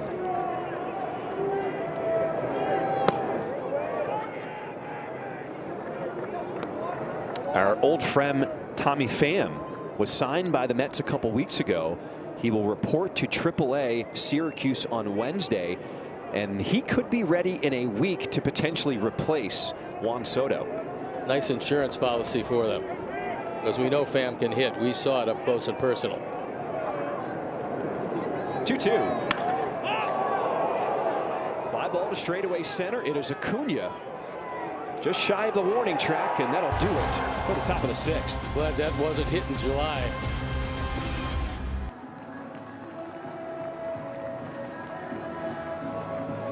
We are live. The game got moved up because of the weather. Chase Mydroth, an RBI double in the 3rd inning. White Sox with an early lead. And then Lenyn Sosa drives one in the 3rd.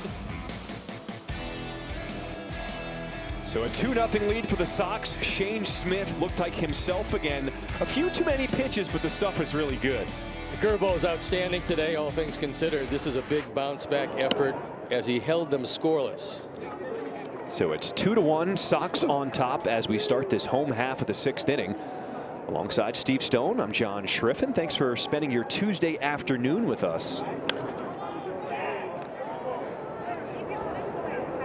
Are you ready for your winning moment? Find it at Wind Creek, Chicago Southland, where the action never stops. Play the hottest table games, enjoy the newest slots, and celebrate big jackpots. At Wind Creek, there's a win waiting for you around every corner. 3-4-5 in the lineup as Miguel Vargas grounds this one to short. Alexander's throw in time, 1 away. You know, Steve, this is actually the earliest start time for a home game on Tuesday since May of 2019. A 1:10. That was a 1:10 start time. 2:10 here on this afternoon. Well, it's a wise choice because it's going to be bitterly cold tonight. And the Sox do have the lead on a day when it's not easy to score runs.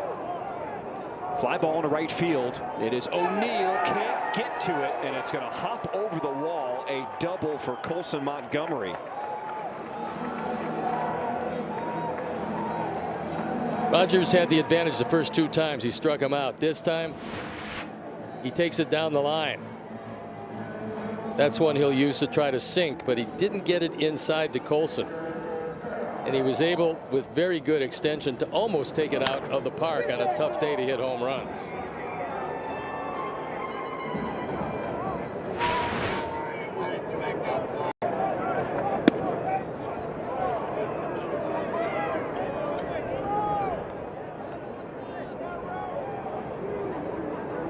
So Trevor Rogers up over 90 pitches as the White Sox look to try and knock him out of the ball game.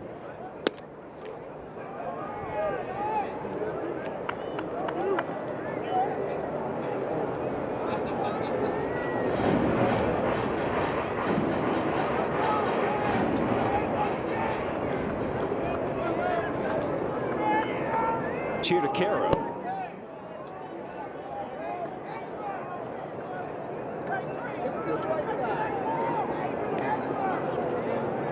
Rogers about ready to deliver pitch number 95.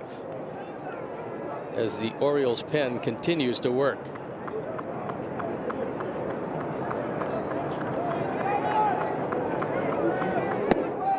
He has been very stingy today, much like his first 2 outings for the Orioles. On opening day, 7 scoreless against the Twins in a 2-1 win. He was really good.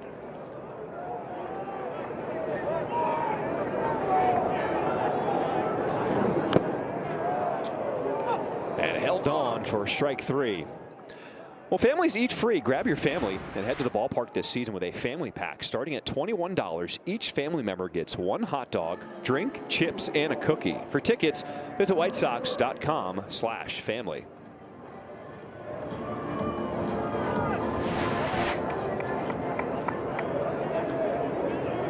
Anyone who is at the ballpark here today, you get a shout out.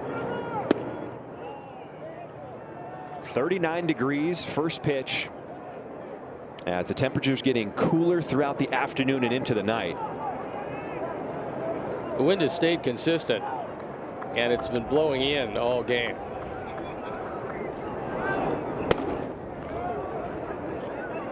This is the definition of a die-hard baseball fan at the rate here this afternoon. They came prepared. Sox trying mightily to reward them with a win. The Orioles have been problematic for the Sox over the last couple of years.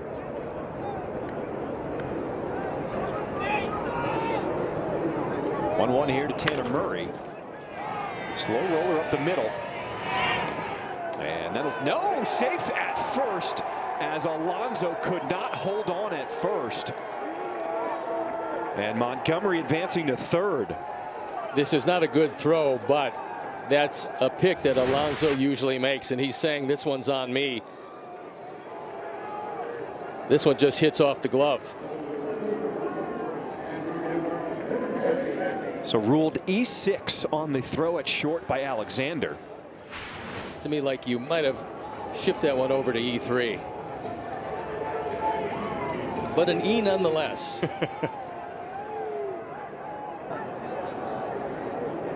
The inning continues as Andrew Benintendi looking to capitalize. Runners on at the corners. He did not go around. Malachi Moore at third.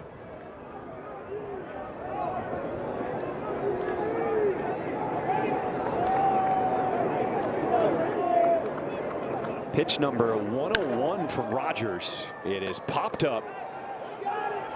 Mayo at third taking control, and now it's Alonso squeezing and ending this 6th inning.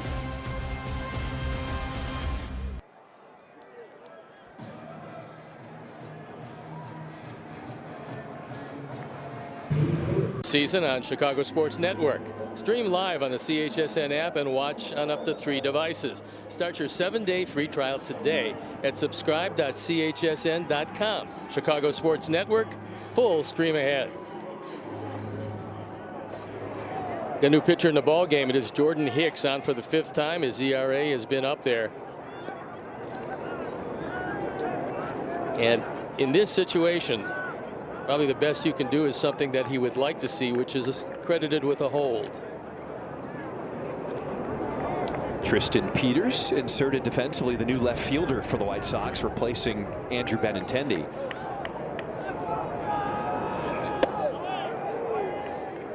Well, Hicks will certainly bring the heat. He is the flamethrower that can run it up to 100 miles per hour. At one point earlier in his career, he got it to in excess of 105.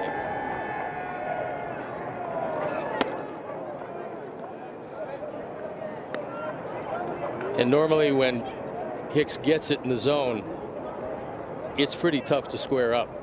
But getting it in the zone consistently has been a tough thing for him.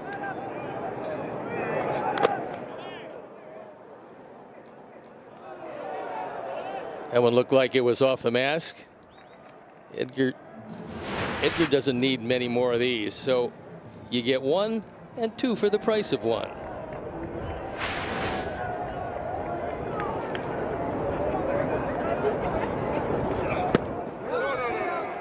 That is a strike. So Jordan Hicks brings up his first batter. Let's go to Connor for a trip down on the farm. All right, John, the Winston-Salem Dash came back to win one in extras today. They beat the Frederick Keys. Anthony DePino, 2 for 5. Fun prospect there, shaped like a fire plug, runs like the wind. Caleb Bonnemer had a sacrifice fly in extras to tie the game. George Wolko's hitting well as well. Had a walk to extend that winning rally in the 10th. Tonight at AAA, Jonathan Cannon gets the start. All right. To see Jonathan Cannon trying to get things together in AAA Charlotte. Tanner Murray says the team is really stacked and loaded down there in Charlotte right now, and he says they're on a good place, all on the same page.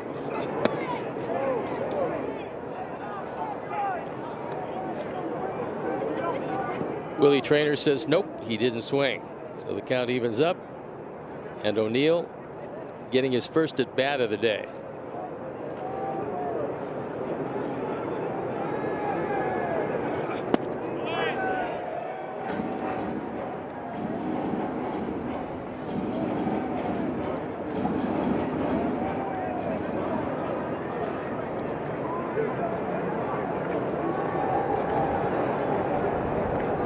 Two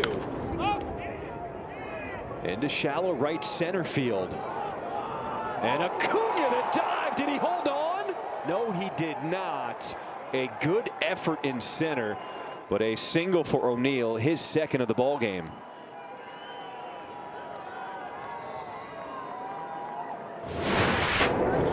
It's a long run for this one. Even with all the speed that Acuna has, the very last instant, he couldn't make it stick in the glove. It's a terrific effort, all to no avail.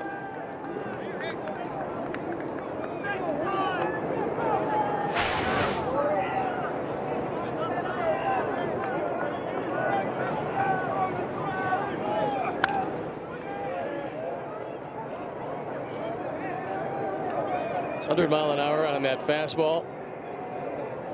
And Jackson fouls it straight back.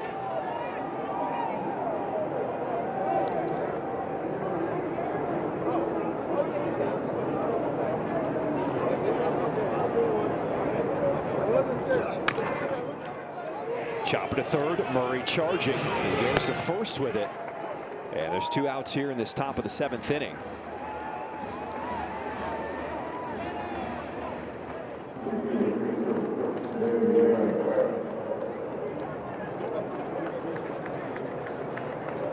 I know you keep your eye on some of the elite pitchers around Major League Baseball. Paul Skeens tonight will make his first home start of the season against San Diego. When he's right, nobody hits him, but he had a little bump in the road one of the last starts that he's had. One of the young stars for Pittsburgh, Connor Griffin, doubled in his first plate appearance. Just 19 years old, but he is now hitless in his last 12 at bats. A lot of hype and excitement over that young man. Well, you give him the kind of money, and I think he got $95 million before ever playing a major league game. So things are getting a little different in baseball these days. They want to tie up the young talent. 0-2. How about the heat from Hicks?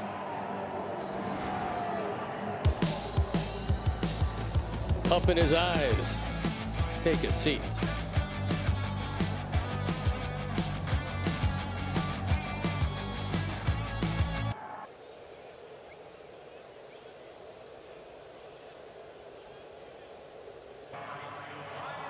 Field, bottom of the 7th we go. White Sox with a 2-1 lead. Chug, chug, chug, chug.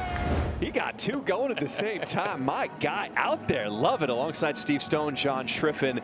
A little cooler than we would like it here, and as we expected, a low-scoring affair. And usually in low-scoring games, a mistake or two late will do you in. So far, neither team has played exquisite defense, but the Sox have the lead. And Cano comes into the game for the 5th time, ERA of 4.5. They had tried to use him as a closer, but he feels where he fits better is as a setup man. Grounded to Mayo at third. And Acuna is retired as we start this home half of the 7th inning.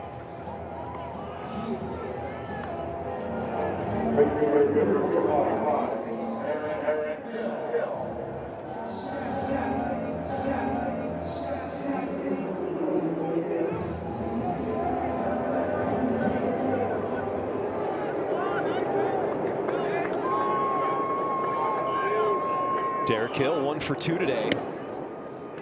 As the breaking ball misses outside to start the at-bat, ball 1. 2023, Cano had 8 saves, but by and large he's been used in the same role you're seeing here. But usually it's when the Orioles are on top.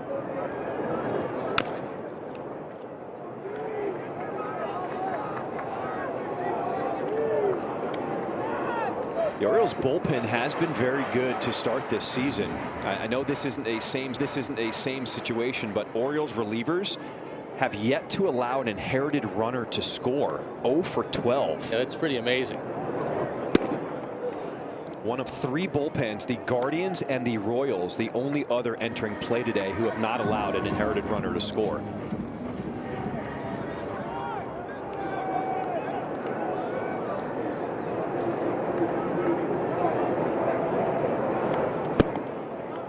Swing and a miss. A strikeout for Derek Hill. Elevate every inning. Indulge in an all-inclusive dining. Enjoy in-seat service and take advantage of preferred parking. All from our premium seating areas. Plans start at just 20 games. For more information, visit whitesox.com/premium or call or text 312-674-1000. Big day for Chase Meidroth. 2 for 3. 2 for 3. Run scoring double, and then he was later scoring. That was when the Sox got their 2 runs back in the 3rd inning.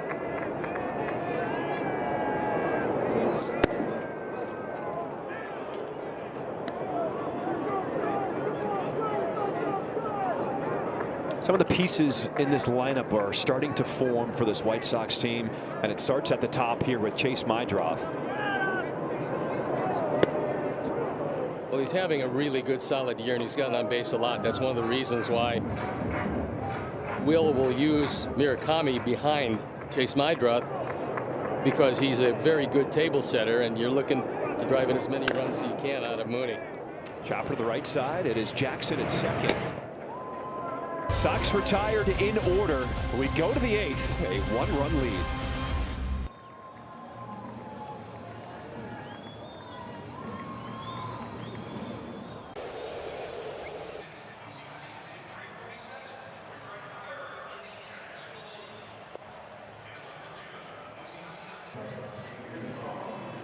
By Toyota, let's go places, and Baltimore is here for one more day game tomorrow. Then it's off to Kansas City for a 4-game series. Got the off day on Monday. Tampa Bay comes to town, and then it's off to Sacramento to see those pesky A's. Top of the 8th with Jordan Hicks still on the mound. He will face 8-9-1 in the lineup here for the Orioles.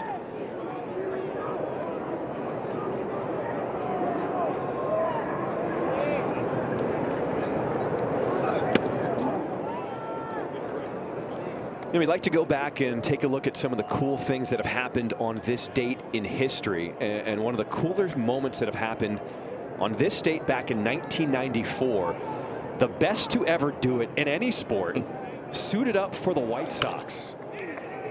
Fly ball to left field. It is Peters coming in. He will make the catch. And of course, we are talking about the greatest to ever do it, Michael Jordan. On this date in 1994, suiting up for the White Sox, playing in an exhibition game against the Cubs in Wrigley Field. I watched the highlights and the broadcast of that game this morning. It was awesome to, Steve, hear your voice along with Harry Carey on the broadcast. And Michael Jordan in that game singled, doubled, knocked in 2 runs for the White Sox, playing right field. Every time he was out there, there were so many cameras, there was so much attention on him. What was that like for you broadcasting that game? Well, at that point, I mean, I had seen Michael play basketball quite a bit. Seeing him in a baseball uniform was unique. And I mean, they weren't giving away base hits. He got 2 legitimate hits, especially the second of which was a double right down the line at third base. So you had a feeling if he'd have started baseball earlier, he probably would have been a professional baseball player for quite some time, because the competitiveness, work ethic, and just ability are all off the charts. That one, a shot down the right field line. And it's going to be a fair ball as Alexander rounds first, goes to second. The throw from Hill, not in time. A one-out double here in this 8th inning. Alexander carried the bat with him for quite some time up the first base line. I'm not sure what that was all about, but he's got the bat. What am I going to do with this? Oh, that's it. I get to leave it here. A couple things about the broadcast that stuck out for me as we take another look at the replay. Michael Jordan scored on a home run, and the broadcast focused on Jordan crossing home plate, and instead of the home run hitter who hit it. The other thing that stood out for me was seeing all the Cubs fans cheering and excited for anything Michael Jordan did wearing a White Sox uniform. You don't see that. I think he led the league in standing ovations just from that game. Tying run at second base as Hicks is trying to get out of this in his second inning of work.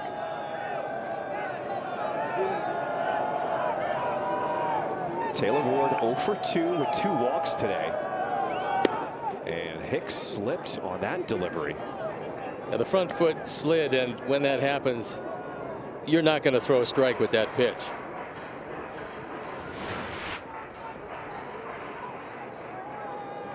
You can see right there in the plant foot, by the time a reliever gets in the game, many times there can be 5 or 6 pitchers who precede him. This one down the right field line, and it's going to be trouble. Alexander will score as Hill gets it back in, and we've got a tie ball game here in the 8th inning. Ward driving in his 6th run of the year. This is ostensibly a sinker, but it stays up in the zone. And Ward with his first hit, although he's been on base now 3 times today.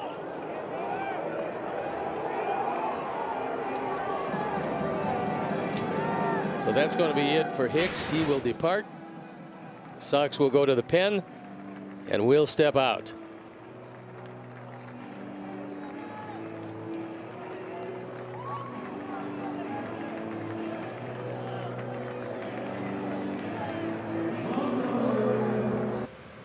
In the 3rd, ERA up there, and look at the rest of the numbers as he inherits a jam, trying to hold on to that tie game. Lefty-lefty matchup as Murphy facing Gunnar Henderson. Ball 1 outside.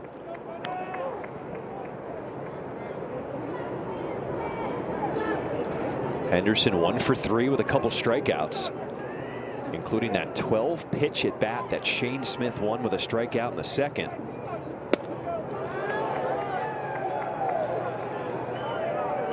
Henderson thought that one might have been a little low, but with both teams down to 1 challenge, probably not going to happen unless it's egregious. In the air to right field, Hill backing up, continues to go back, and this one is gone. Gunnar Henderson gives the Orioles their first lead of the ball game, a 2-run shot, and it's now 4-2, Orioles on top.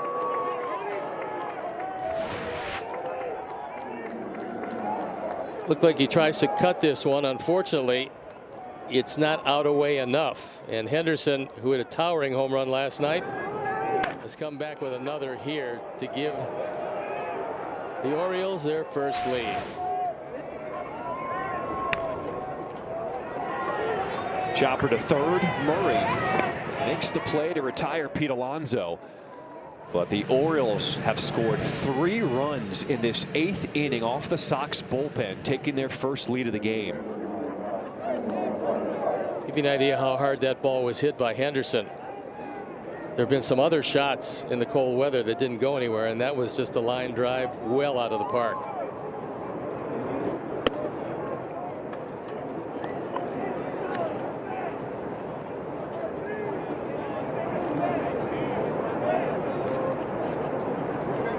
Basayo 1 for 3. Struck out looking his last time up in the 7th.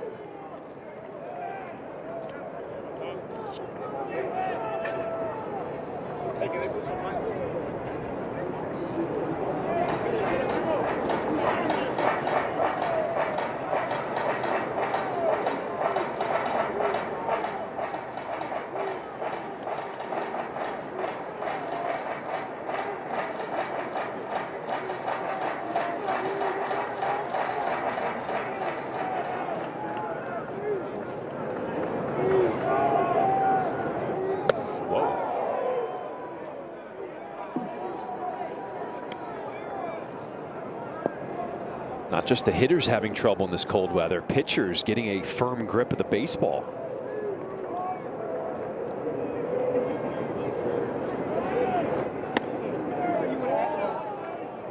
Yeah, I would think a good new revision of the plan is early in the season, outdoor game, let the pitcher use some sticky stuff to get a better grip. just when it's cold, though. Once it dips below 40, all the rules go out the window. So a walk to Basayo with 2 outs in this 8th inning.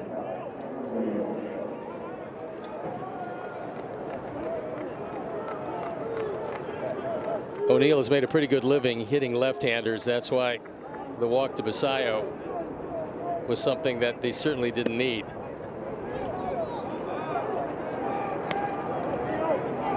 Tyler O'Neill blowing on that hand to keep it warm. Singles in his first 2 at-bats here today.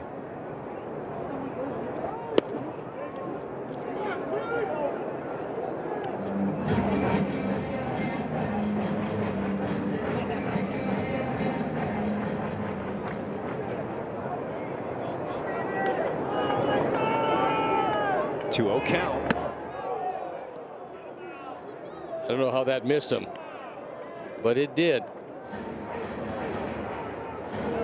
I think O'Neill would be given the 3-0 green light, as we'll take a look at the last one. Able to get out of the way. Swinging 3-0, pops it up. As Montgomery makes the grab to end this top of the 8th. The Orioles score 3 and lead it 4-2.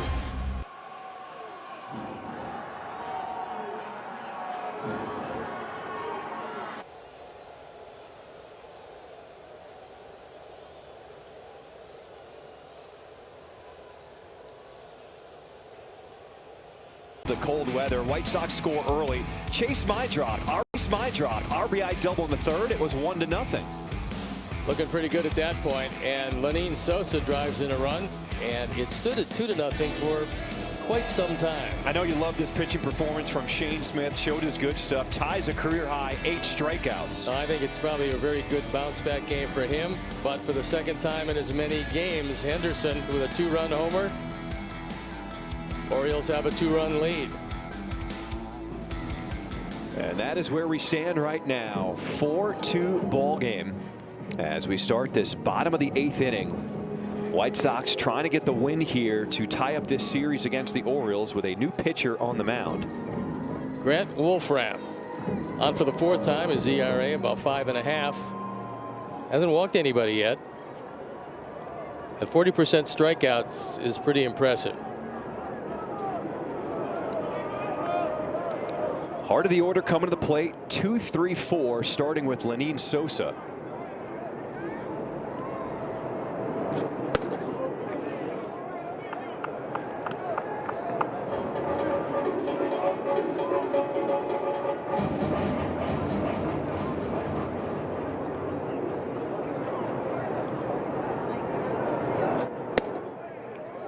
First 2 fastballs missing up out of the zone.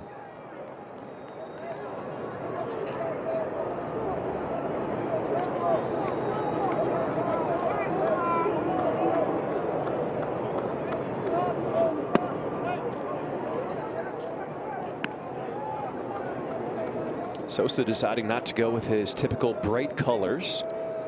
The spikes white, batting gloves black.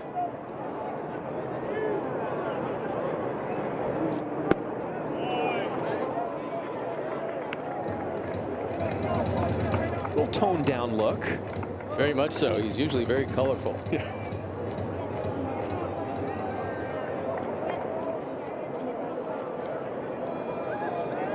Lanini hit the ball very hard last time up in the 5th inning, only to line it right to Ward.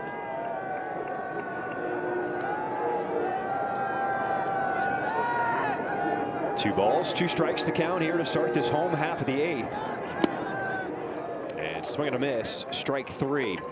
And it's time now for a preview of White Sox postgame live presented by Yingling. We check in with Chuck and Ozzie. Well, Ozzie, the White Sox have been playing with fire most of the game. The Orioles have left 13 men on base, and that 2-run homer was huge by Gunnar Henderson. But the score we have right now, we have been very, very lucky. When you Smith threw 99 pitch in 3 innings and 2/3. I don't know, it's a record, but that's a lot. We was always swimming against the current. Yeah, a lot of pitches in a short period of time, but he had great stuff. We'll talk about that and a whole lot more. Hopefully, a comeback win on the postgame show. We'll see you then. All righty, 1 out here for Miguel Vargas.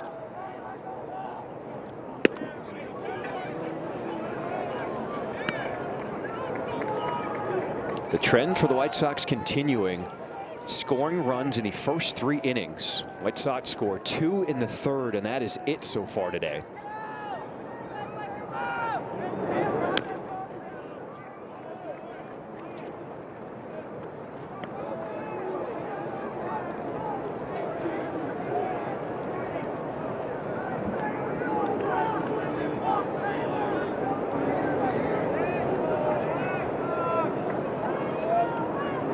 One, 2. Nice job of laying off that one. That was pretty enticing up in the zone, but Vargas looked at it and took it well.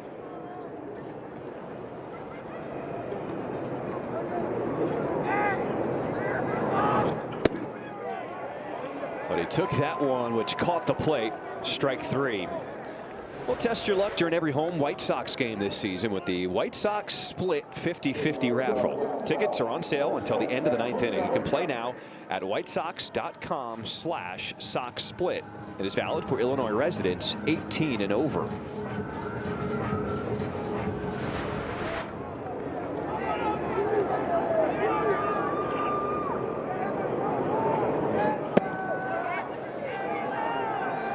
Wilson tried to check it up, but Mike Estabrook said you went too far.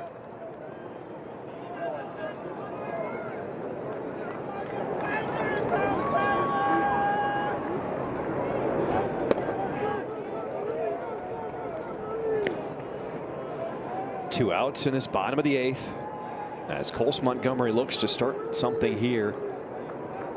A double in his last at bat in the 6th inning.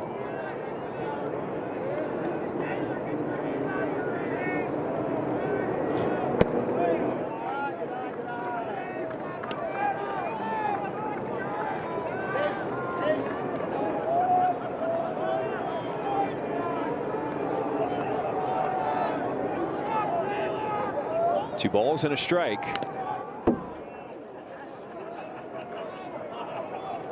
Colson knows he let one get away. That was a fastball that had a big part of the plate. Unfortunately, he could not put it in play.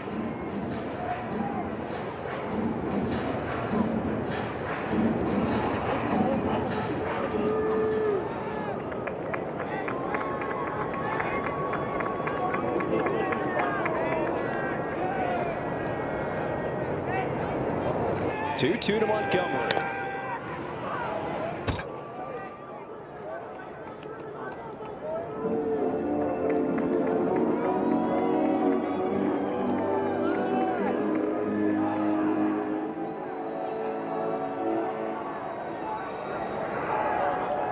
Sox running out of outs here. And did that clip him? It did indeed. So Montgomery hit by a pitch. If you're going to get hit, this is probably the best way. Just catch a little piece of the uniform. Got him just under the 12. That's why you wear your jersey a size up. That's it. Now a trip to the mound that everybody is invited to. Whole infield is on the mound. And that's going to be it. He will depart this one. And the Orioles will go to the pen yet another time.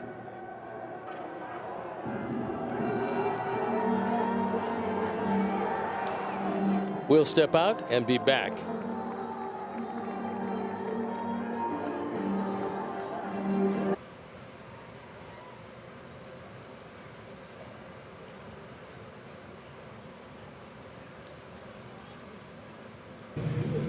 Comes in the ball game for the 4th time. Anthony Nunez ascends the hill.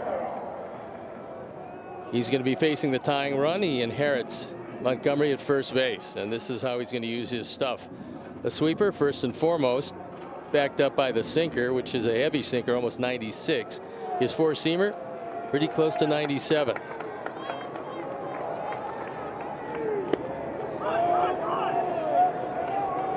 With the righty on the mound, look who has emerged on deck. Munetaka Murakami has come out of the dugout for the White Sox. If Caro can get on here.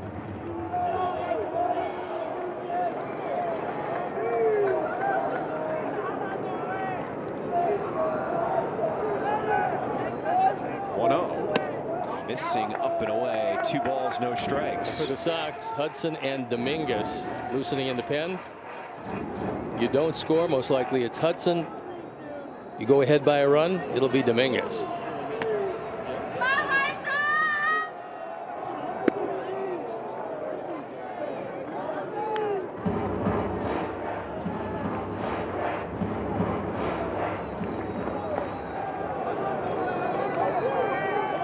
Edgar Caro 0 for 3 today. That one bounces and gets away as Montgomery takes second base.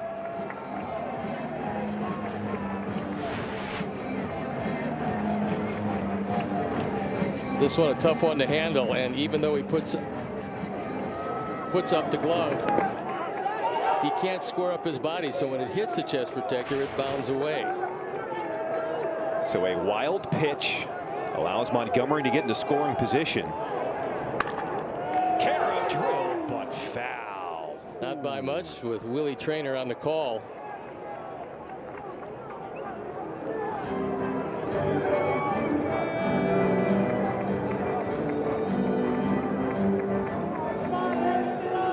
Sox would love to see Murakami come up this inning. And there is the big left-hander. 3-2. Swing and a miss. Strike 3, and that'll do it for the 8th. 3 strikeouts for the White Sox bats. We will go to the 9th. Down 2.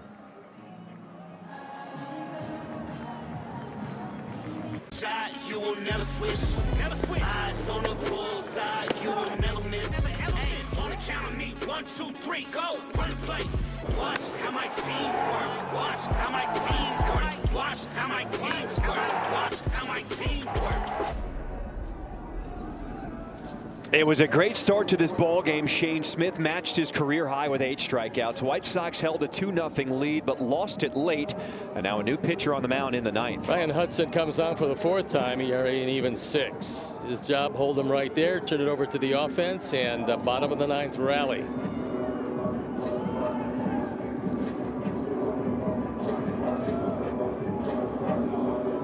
A few other scores around Major League Baseball. The Guardians with an early win over the Royals, 2-1. The Diamondbacks have come back. They scored 3 runs in the 5th inning, taking a 3-2 lead over the Mets. That game is in the bottom of the 6th. And every other game in Major League Baseball is a night game here on this Tuesday. Sox looking for some late inning magic, but first things first. Got to retire the O's, who've been very difficult for the Sox to beat for the last couple of years.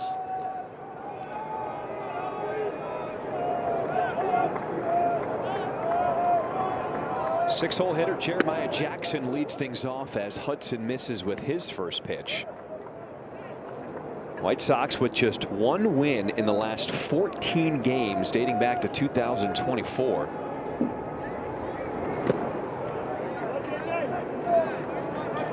The Orioles swept the entire season series last year. Something really difficult to do, and especially because the Orioles just didn't have a good year.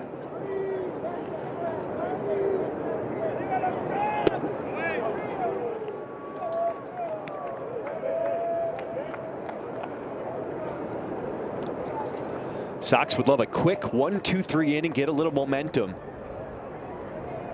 to spark a rally in the bottom of the ninth.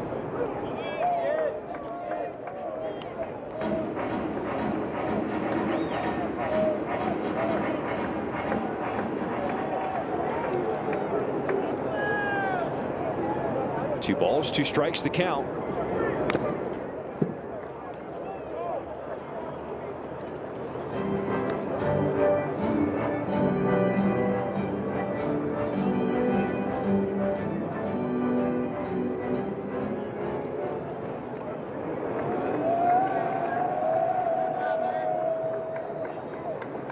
Hudson deals way inside, and that one's going to hit Jackson. The appeal to first to see if he went around. He did not. Willie Trainer says nope. It's a sweeping breaking ball and catches him just off the right knee.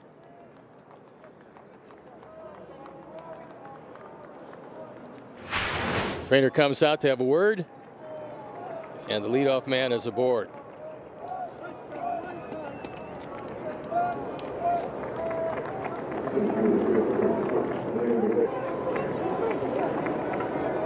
Leody Taveras 0 for 1 with a strikeout back in the 7th.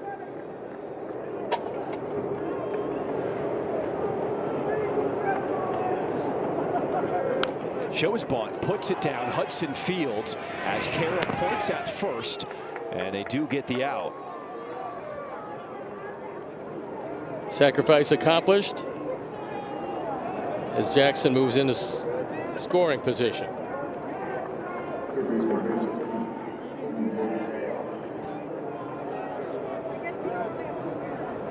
Good communication from Edgar Carroll, letting his pitcher know, just get the out here.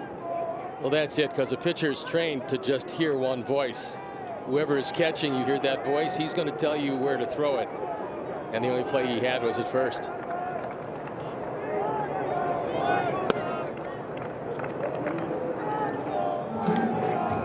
When this game wraps up, we look ahead to some of the great games coming up later tonight around Major League Baseball. The best pitching matchup is in Boston. Garrett Crochet versus Jacob Mizorowski. It's going to be a dandy. I think it'll be a touch chilly in Boston. They were expecting sub 40 degrees for first pitch time in Boston for that one.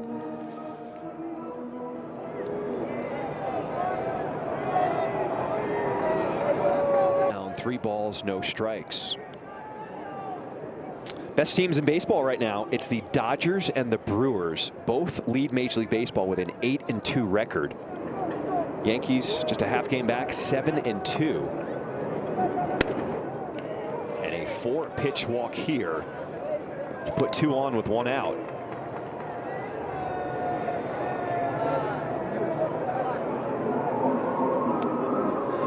But the Yankees have one of the stars in the making on the mound. Cam Schlittler will get the ball. He is 2-0, has not given up a single run yet this season for the Yankees. Steve, he is looking to be the first starting pitcher in the modern era to start the season with 3 scoreless outings with 5 or more innings pitched and giving up 2 or fewer hits in each of those outings. I saw a good piece of his stuff during his first start this year, and it was overwhelming. I mean, he's got a great arm, and that's a big find for the Yankees.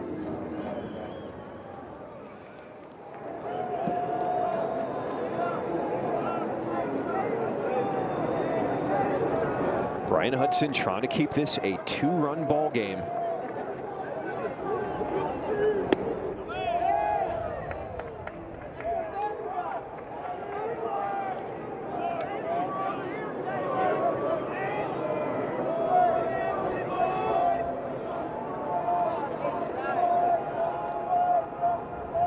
Alexander's had a very good afternoon.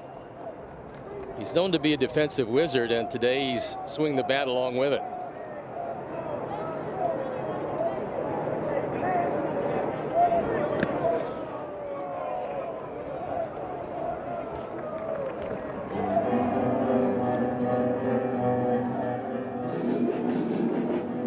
You're scoring this game at home. There was one scoring play that was changed.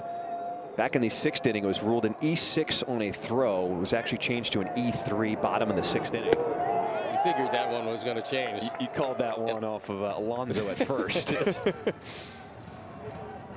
Yeah, that's when he would probably be the first to tell you should have caught it.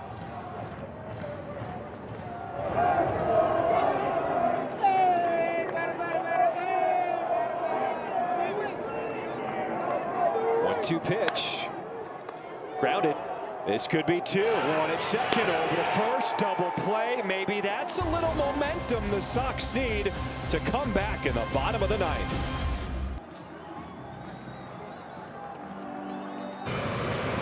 Double play. Steinhoffels donates $200 to Special Spaces Illinois for every double play. Double plays that make a difference. And this was a pretty snappy 5-4-3. Meidroth getting good at the transfer, comes across, and it's out of the inning on to the bottom of the 9th, and the Sox need some runs. Ryan Helsley. You saw him yesterday. The command wasn't quite what he would like. So with a walk percentage almost 16%, usually not a great recipe for closers, but he got the job done yesterday.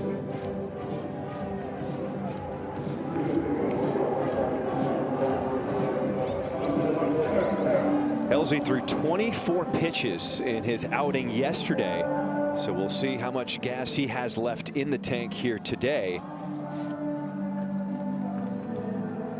As Harris, who was just called up, will have a pinch hit appearance here in this 9th inning. Dustin Harris, see what he did last year in the minors.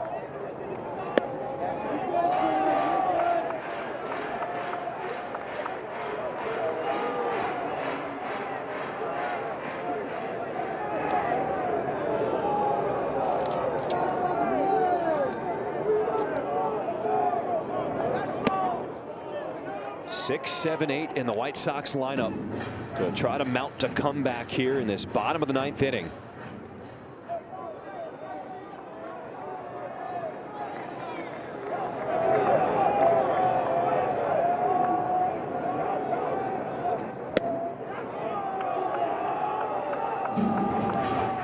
Missing just down, 2 balls and a strike.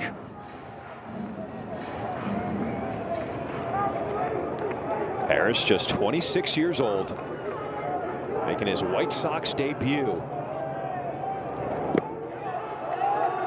And the Sox need a base runner here in the 9th. We saw last night with Helsley, sometimes he just loses his command, and then you'll see a couple of walks in an inning.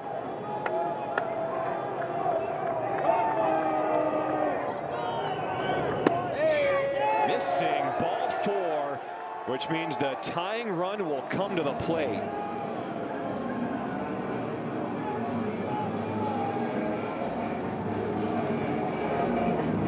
That Sox walk is presented by IDOT. Stop for pedestrians. It's not a game.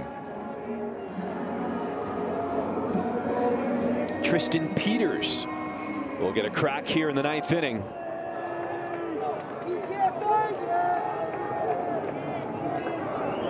Shows ball, pulls it back, missing, ball 1. They look defensively at third base anytime Peters steps in. Mayo is close enough to almost shake hands with him. Now he moves back a step, but he's still in close. Peters squaring again, pulls it back. It's 2-0.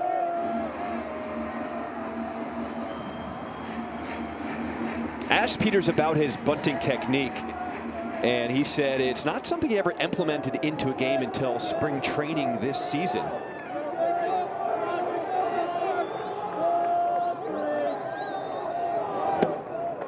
Told me at college and in the minors it was always something he took in the batting cages, off the machines, just to have the technique down. But this staff really gave him the confidence to just go for it. Try it in games in spring training, and he said it really started to work for him. He is swinging away now, and the count is even at 2-2. Fortunately, that looked to be a little bit out of the zone upstairs. Hard pitch to lay off of.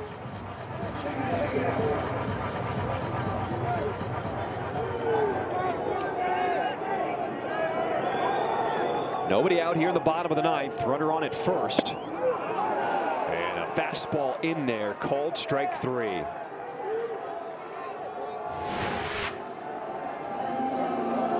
Just a blazing fastball at 99, and he caught the bottom part of the zone. Well received by Basayo. Well, a pop from the crowd of the fans who have stuck around because Munetaka Murakami gets a pinch hit at bat here in the 9th inning.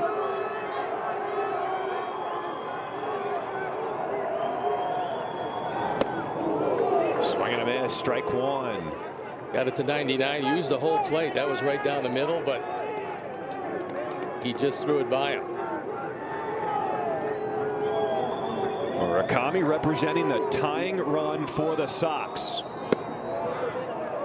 And is quickly behind 0-2. Went to the splitter and got it right down the middle.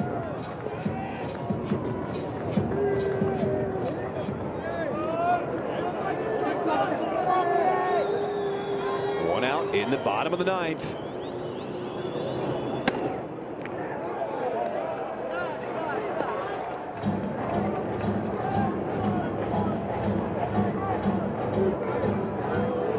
Fastball, splitter, fastball.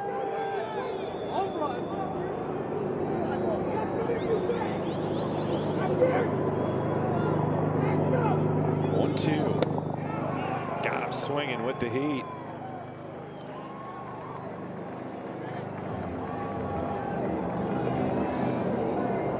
We'll take a look at pitch by pitch, and it's mostly the hard stuff. That was a splitter, and he wiped him away with 100 miles an hour on the outside corner. Helsley dotted that four seam. He's got a big fastball. There's no doubt about that. Last chance for the Sox is Derek Hill.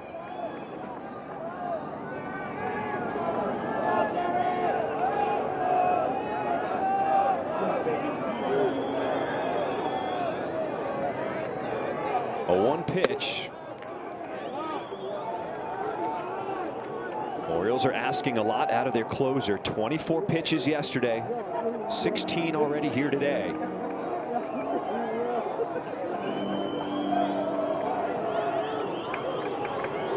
One.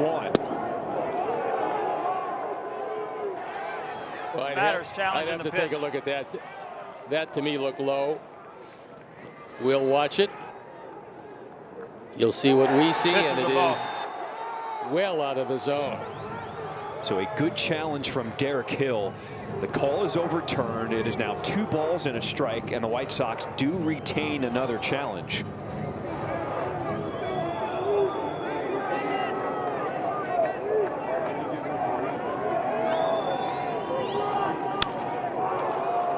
In the air.